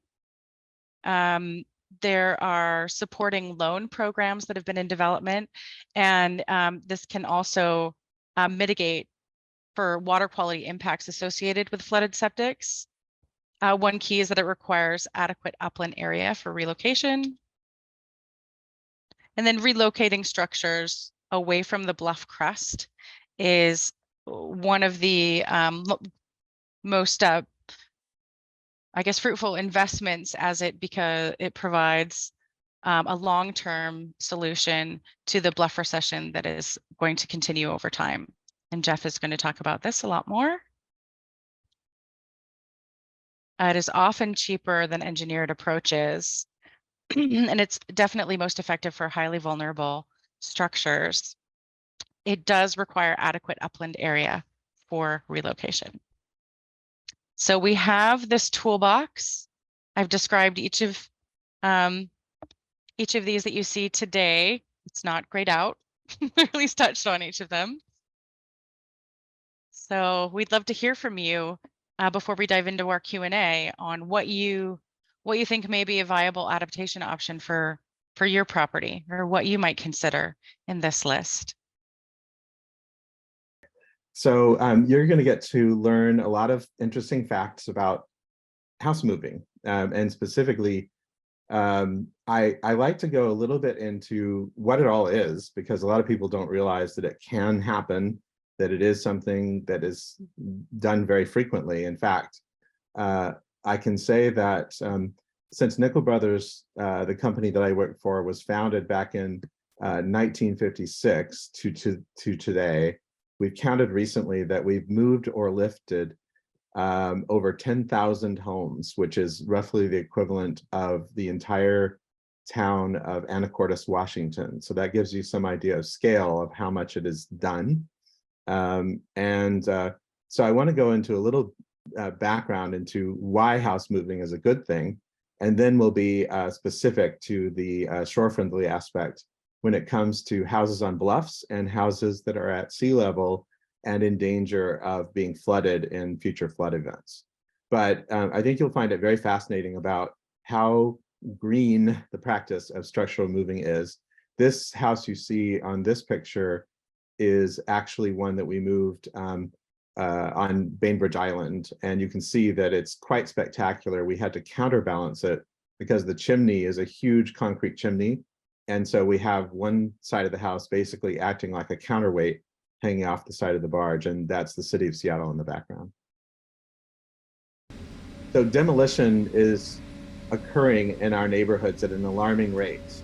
We're losing a huge amount of houses, but it's still possible to save them with some techniques that I think that where house moving is one of those.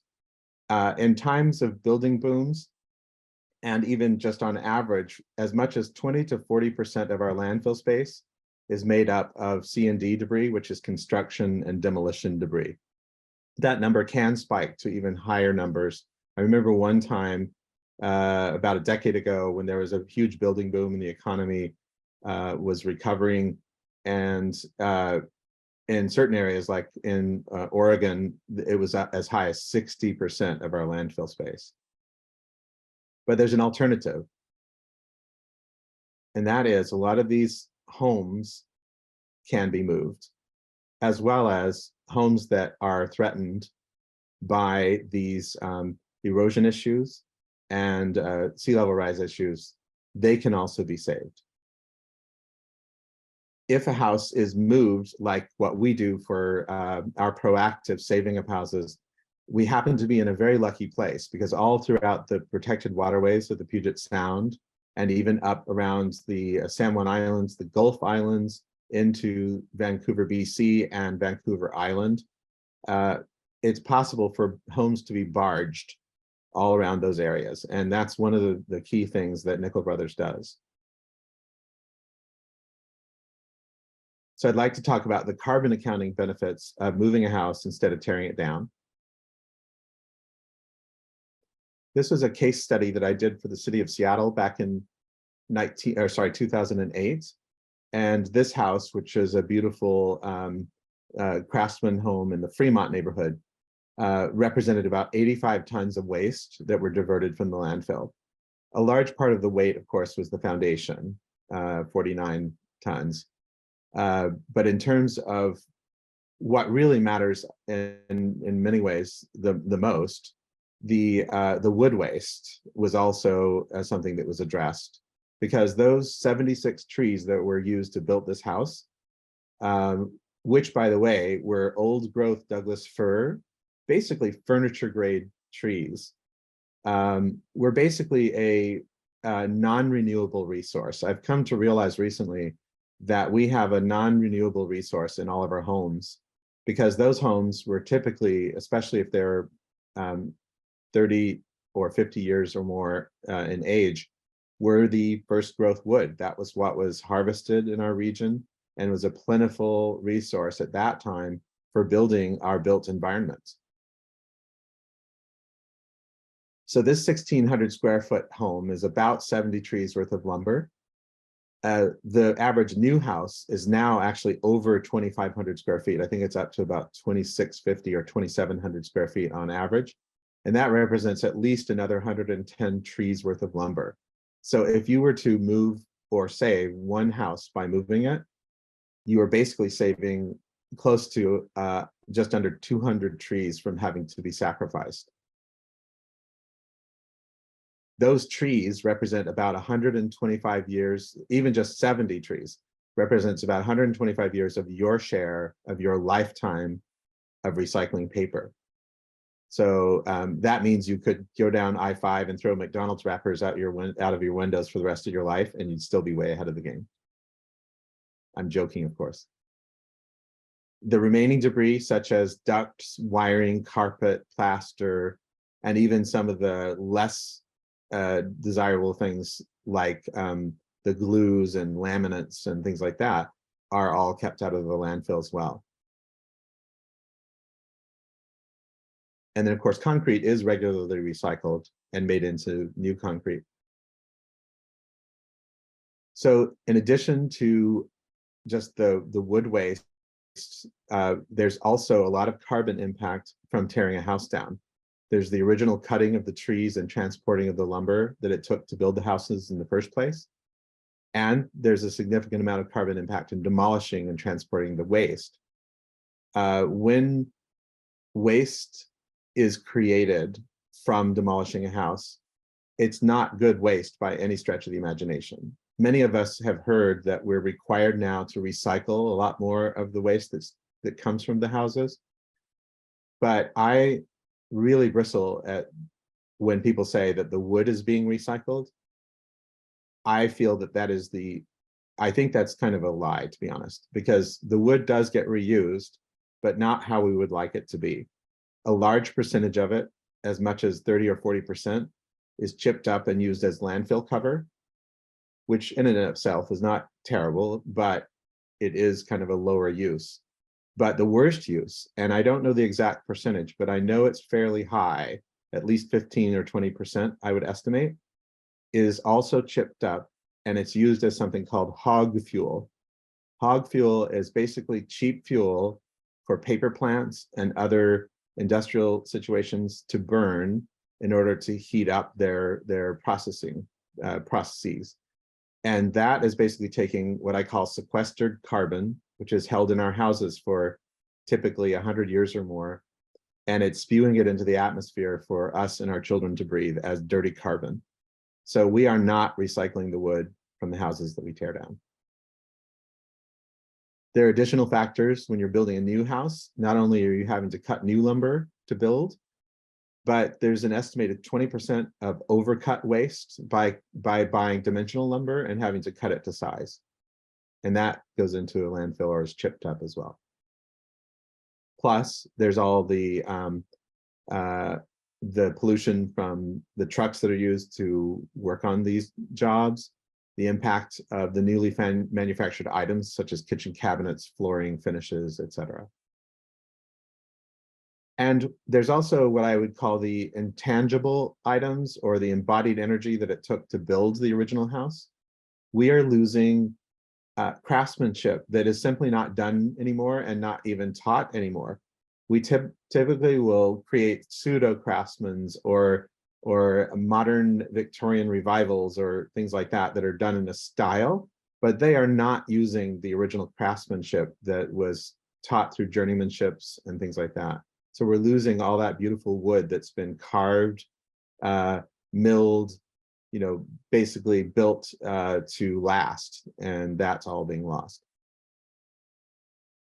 I like to treat the discussion of when it makes sense to tear a house down versus building something like a net zero home or a LEED silver, LEED gold home. Those are all good, noble ideas. But there's a huge thing that even those architects and builders and designers are forgetting about. That is that, and this is a statistic I learned recently, that if you were to tear down an old craftsman home and instead build a net zero home, which is basically a carbon neutral home in its place, it would take 50 years in the Northwest before you're carbon neutral from the destruction of that old house. In Chicago, it's more like 30 years because, of course, the winters are more severe, and so the energy recovery is over a shorter period of time. But that's still a massive amount of time before we're actually even doing any good for the environment. I like to kind of, treat this like a good attorney would do, and identify what are the things that you could do to the old house to make it largely energy efficient. And so one thing, of course, is blown-in insulation in the attics. That's a very efficient way of gaining heat retention. Another is to do something called a blower door test on your house, which is there's this temporary canvas door that's put on the front of the house and in place of your front door. There are people that can do these for you. They're inexpensive and you learn a lot. There's a fan that creates positive pressure inside the house. And then they can actually measure the amount of air and the rates that it's leaking out of your house. And they can actively seek out leaks and plug them until it reaches a certain level of energy efficiency and air tightness. You don't want it 100% airtight because that's not necessarily healthy for the air in your house. You can also, of course, get something a little more expensive, which is I believe it's called an HRV, which is a heat recovery ventilator. And that's basically a whole house fan that has the ability to actually capture the heat as the fan is circulating air. And that's something that will vastly increase not only the heat efficiency, but also the health of your house because it's constantly switching the air out. Another, of course, is to add insulation in the walls. Instead of something fancy, you just do the standard old cellulose blown-in insulation in your walls. If they're not insulated well, do that. That's cheap. Getting old windows replaced with double pane windows. You can get inexpensive ones if you want to, like vinyl windows, and those can vastly increase the efficiency of your home. Another thing that people will say is, well, gosh, an old house, it's leaky, it's sagging from one side to the other. There's the risk that there's earth to wood contact, and so there could be pest infestations. Well, the truth is that when you move a house, you're also getting a new foundation because the house is moved from the floor joists and above. You leave behind the basement, and the basement is the largest predictor of the house's future life. So by moving a house and putting a new basement underneath it, Nickel Brothers then lowering it onto that basement and hooking it up with modern earthquake tie downs, you're basically improving a lot of ills all at once. You've got it all up to modern code. It is something that is not going to sag. It's not going to leak. Looks like somebody wants to get in if somebody wants to admit them. There is also a big advantage to the earthquake safety of that house. And you basically extended the life of the house by at least another 100 years. The wood in the houses is so tight grained that it typically is very resilient. And as long as you've replaced the foundation, you've actually extended the life of your house. Andrea had also mentioned that there have been some questions about what happens to the house when it's moved. Does it get damaged? Does it crack? Are there things that happen to it along the way about the plumbing or the electricity or anything like that? And categorically, it is not damaged in those ways. You will get a little bit of plaster cracking in the house, but usually the plaster cracking is not because of the house move. It's because the house is being leveled for the first time in 100 years.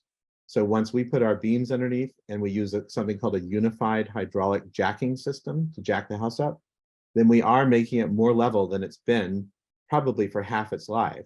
So you will see some cracks that have slowly been patched over many decades appear, and those can easily be patched and repaired.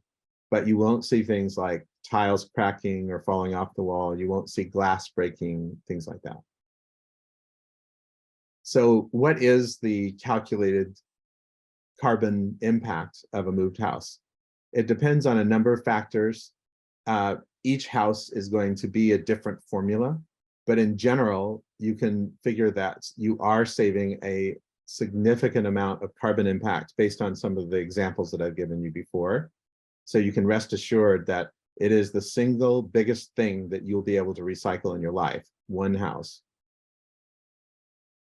I have been recommending to all of the permitting authorities and to end customers, people who would be moving houses, that a house move is not the first choice. You want to actually use a triage approach. At first, make sure that you get to reuse your house. That includes people who have houses that need to be moved back from the bluff or need to be lifted out of future flood events. That is the single first thing that is the best thing to do, rehab the house in place. If you can't do that, then repurpose the house. This is a house up on Capitol Hill called the Pantages Mansion. It was, Pantages is the one that in the 1800s built a whole series of theaters up and down the coast from California up to Alaska. And this was his primary residence. The owners that I was talking to were hoping that the house, instead of being torn down, could be moved off site. But after evaluating it, it was very clear that Capitol Hill would not accommodate a house of that size to be moved down the roads. So instead, I encouraged her to really fight for the house to be used as a cornerstone of the low-income housing development that was being built. And sure enough, they did it. And now the house is considered a treasure. It's kind of the focal point for the development. It's where the counseling offices are, the administration is, the gathering space for people that need help or asking questions. So an old house can work in a new development. Finally, if you can't do any of those things, then obviously move the house. That is something that will save it in its highest and best state. If you can't do that, then deconstruction. And the very last thing would be building salvage. A lot of people are familiar with places like Earthwise. If you're in Seattle, second use building materials. There are also other branches of these in Pierce County and in Olympia. It's a very good thing to do to allow these homes to be salvaged for the highest and best materials. But moving the home is far preferable because you're saving 100% of the house, not just 60 to 80% by deconstructing or 10 to 15% by salvage. I've been working closely with the city of Seattle and now more recently, the city of Kirkland, Snohomish County, Island County, and San Juan County to start to change the codes and the practices within these departments. I worked directly with Nathan Torgelson at the city of Seattle, the director of planning there, and they are embracing the idea of allowing more things to happen about allowing houses to be moved than ever before. So it's possible that, if you were to move a house, Nickel Brothers could help you. And I typically am the person that does the work of permitting help through that permit process. So for those of you that may not have seen how a house is moved, I'm going to go quickly through these slides. This is actually a house in West Seattle that I've been on a committee for, a nonprofit committee called SaveTheStoneCottage.org. And if you've been to West Seattle, you may recognize somewhere close to Salty's on Harbor Avenue, there is a cobblestone house that was built there in the 1930s. In fact, the owner was a very eclectic woman who married a circus performer, joined a cult in Ballard, and she even hired some men from Hooverville who were housing insecure, to use a modern term, to help them build the house. And I haven't said this before on Shore Friendly, but I'll say this now, that they even taught her a recipe of using cream of tartar as one of the ingredients in the mortar between the stones. And it must have been a smart idea because they've lasted to this date. In this case, moving a house with a stone or brick facade is harder than just a wood frame house. So this isn't typical that we would have to do this, but what we would do in this case is we would do some strapping around the outside to kind of hold the stones to the face. There is a wood frame behind this, so that makes it movable. And also putting a ledger board around the base to kind of help hold the stones up at the bottom. Sometimes supporting openings that were wider openings. And then, of course, digging down in key locations to be able to put the beams. In this case, there's main beams and cross beams that were necessary. So they're slid in both side to side and front to back. In the case of a wood frame house, there's typically only the main beams, the ones you see here, and they go the long direction. Those beams help support all of the floor joists, and they become the lifting point to lift the house up. We use these blocks called cribbing blocks, and later you'll see how those are stacked up. And this is a typical hydraulic jack that's used to jack the house up. Then we put dolly wheels underneath the house. They're about the same size as airplane undercarriage, and they're individually steering, and they have a big piston that also can raise and lower. So as we're moving down the road, we can, as the truck turns right, the dollies can turn left to go around tight corners, and then the piston can lift and lower to get over obstacles like bridge railings and things like that. We sometimes even tilt the house to make it over bridges. That's what cribbing looks like when it's underneath our beams. And then when we move them by barge, we have these 40-foot ramps, and we attach them to the edge of the barge, and the truck backs the house onto the barge. And then on the other end of the move, the ramps are reinstalled, and then the house drives, the truck drives the house off the barge. That beam is called a bunk, and it goes between the two main beams, and it helps the load become a three-wheeled shape, like a triangle. So the dolly wheels are in the back, and then the fifth wheel, which is the unit that the bunk connects to, ties the two beams together in the front. And if you hold your fingers in the shape of a triangle, you'll notice that that's actually a more stable form as it goes down the road. It's harder to deflect like a square would be, where it would torque and bend. Those are the hydraulic hoses. This house is one in Kirkland, Washington. It was one of the few remaining homes built by Peter Kirk, who started the city or the town for a steel mill, and it became the first hospital and doctor's office for Kirkland. We saved this house a number of years ago. And one fun side story is that we decided to put balloons on the house so it looked like the Up house. This isn't our job, but that's a very tall set of cribbing piles They're actually not properly installed because they're supposed to be tied together with horizontal planks at about halfway up. Here are some more spectacular move examples. One of the things I like to say is that as long as houses have been built, houses have been moved. And you can see that the one on the right is actually on skids, and the mules are actually walking on a turnstile and tightening the ropes. And with block and tackle, the house is basically being slowly skidded down the cobblestones without wheels. I like to say that in 2006, I ran off and joined the circus. And what I mean by that is that a house moving company, very much like the flying violin does, is usually passed down from generation to generation. It usually starts with, in this case, brothers, Richard and Henry Nickel. And they're on the outsides of this picture here. And they learn by doing. They have become basically field engineers without ever having received engineering degrees. And to be honest, they usually know more than most engineers. The trick to engineering is that they are very good at doing calculations and then multiplying their risk factors to know that they have margins of safety. With a structural moving company, we know by the actual physicality of moving a house what its needs are and how to properly support it. This is the first house that I helped save when I joined Nickel Brothers in 2006. And it is a big 4-square Craftsman built for one of the founders of the Pike Place Market. It was up on a huge hill, and the floor plate on that house was at about 20 feet. So we had to actually move it sideways off of an 18-foot hill, 20 feet in the air.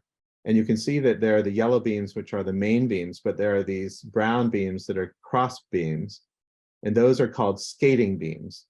Between the two beams, there are these big roller skates, and there's a hydraulic ram that pushes the house sideways until it is over the parking lot that you see there on the right, and then slowly lowered down into the parking lot. This house was rolled down the hill underneath the I-5 pilings for the bridge across the ship canal, down to a little pocket park onto a barge, and it now lives on Shaw Island. There are other unique things about house moving, including historic preservation. This is an example of a project that we did for the National Park Service. It was a 1856 officers' quarters, originally at Fort Bellingham in 1856. Somehow it was moved down to American Camp on San Juan Island in approximately 1867.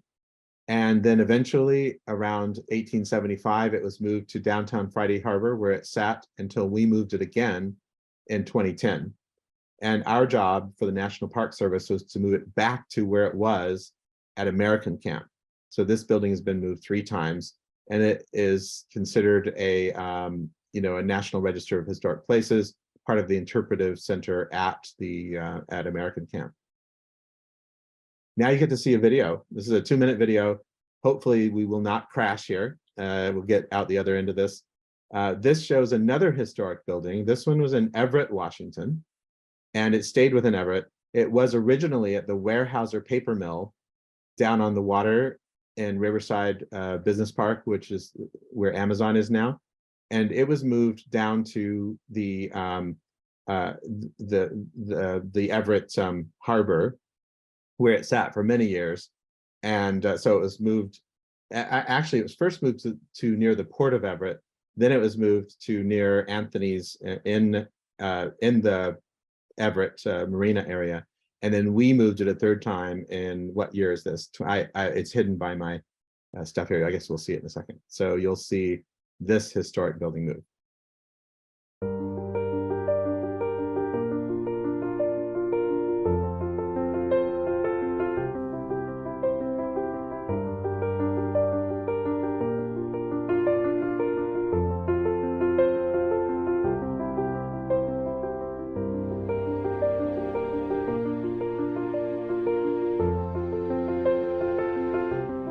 That safe, by the way, was where they paid the mill workers out of.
So I've heard an update on this building. It's now out right at the end of a part where we moved it to.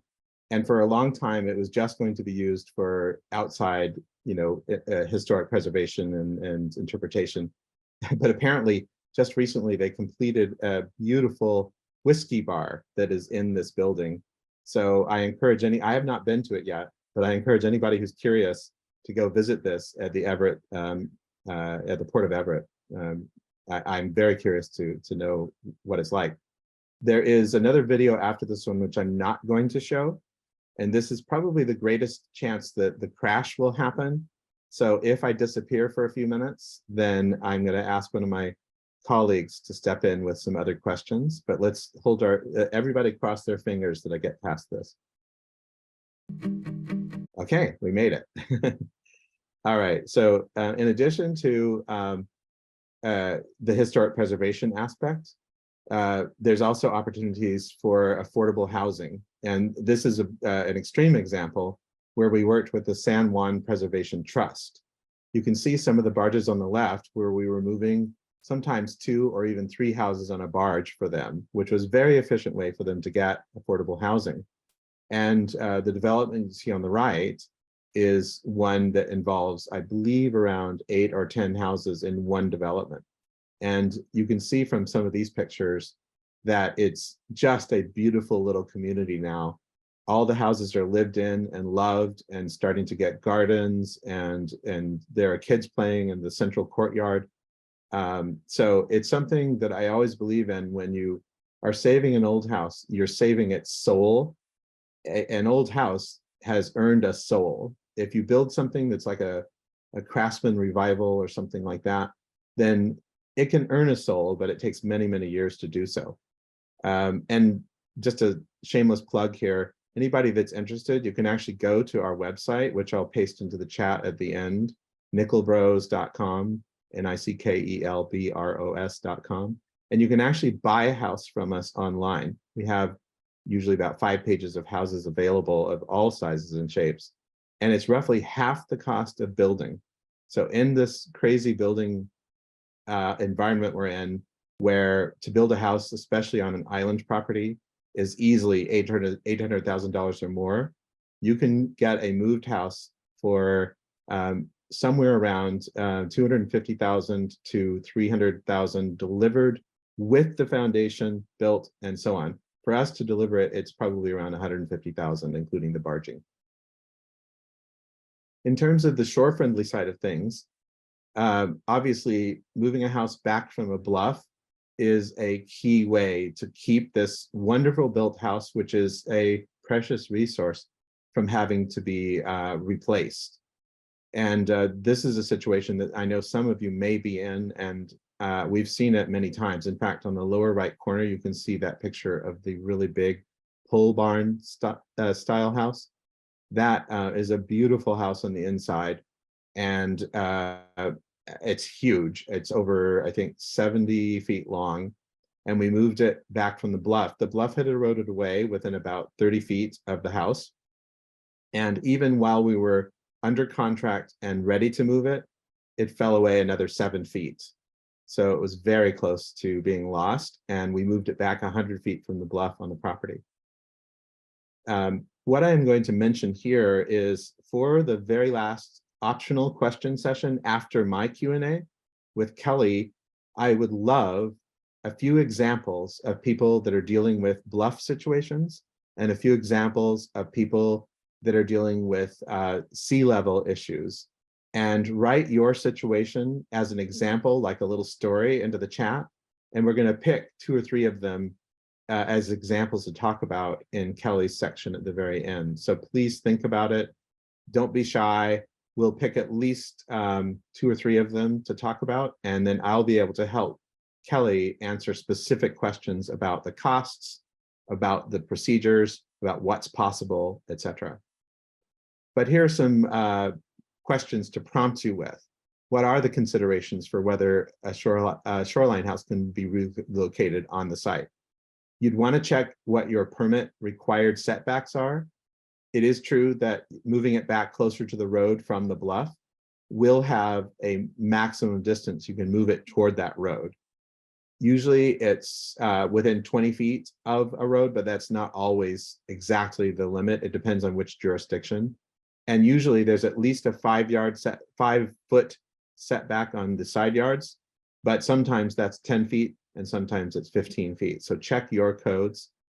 I have had some situations where people have had a house that's maybe odd shaped and has a garage that projects forward toward the road, and that would cause the house to not be able to be moved as far as they would like back from the shore. So one of the things that I've suggested to certain clients in the past is that when you move the house, it's also possible for us to lift it up at the same time. So rather than just being a single-story house, like a ranch style with the L shape, you could sacrifice the garage and actually make it so it doesn't project outward. But then we can lift it up and you can build a full story below it, basically a daylight basement. And a new garage can be put under the house.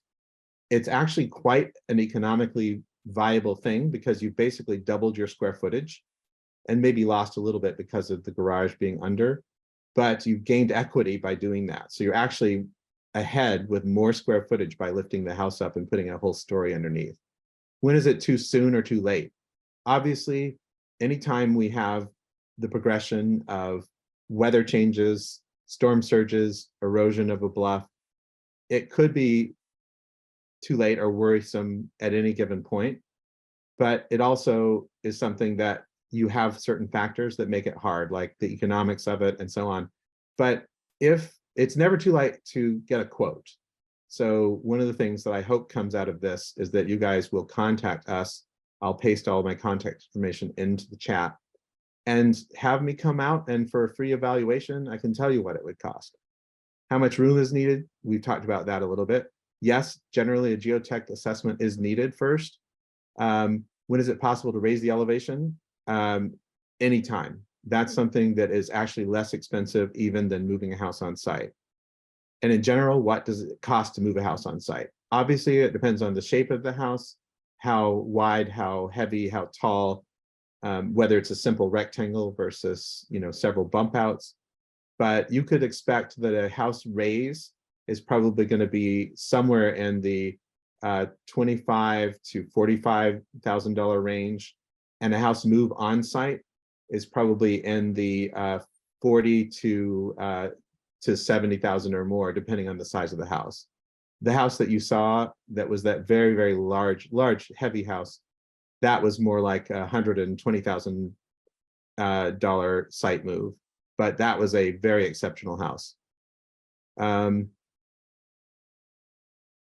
When is the bluff crest too unstable? We can generally work from the roadside quite handily. if we have to put equipment on the sides or on the bluff side, we will of course know how much tolerance there is about weight. And we can also do matting and even steel plates if we need to spread the loads. So we will assess that, and we know what kind of risk we can take. Are there setback requirements? Yes, we talked about that. What happens to the utilities and water, et cetera? Sometimes the septic system will have to be slightly modified in its design, especially if you're having to enter what would be the traditional drain field or reserve. It's possible that might have to be relocated. Water and sewer hookup, if you are going toward the road, it might just need to be shortened. Looks like another person waiting to get into the room. So I told you that as long as houses have been built, houses have been moved. And this is just a fun way to end it, to show you one very, very unusual structural move.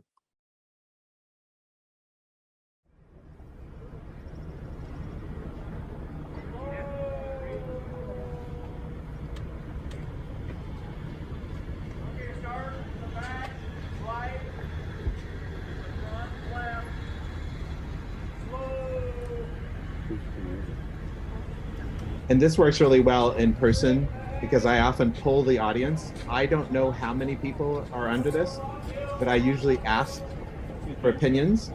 So each of you that wants to guess, just put a number in the chat. How many people are carrying this? I don't know the answer, but let's see if we can get a consensus, and I'll tell you what I think.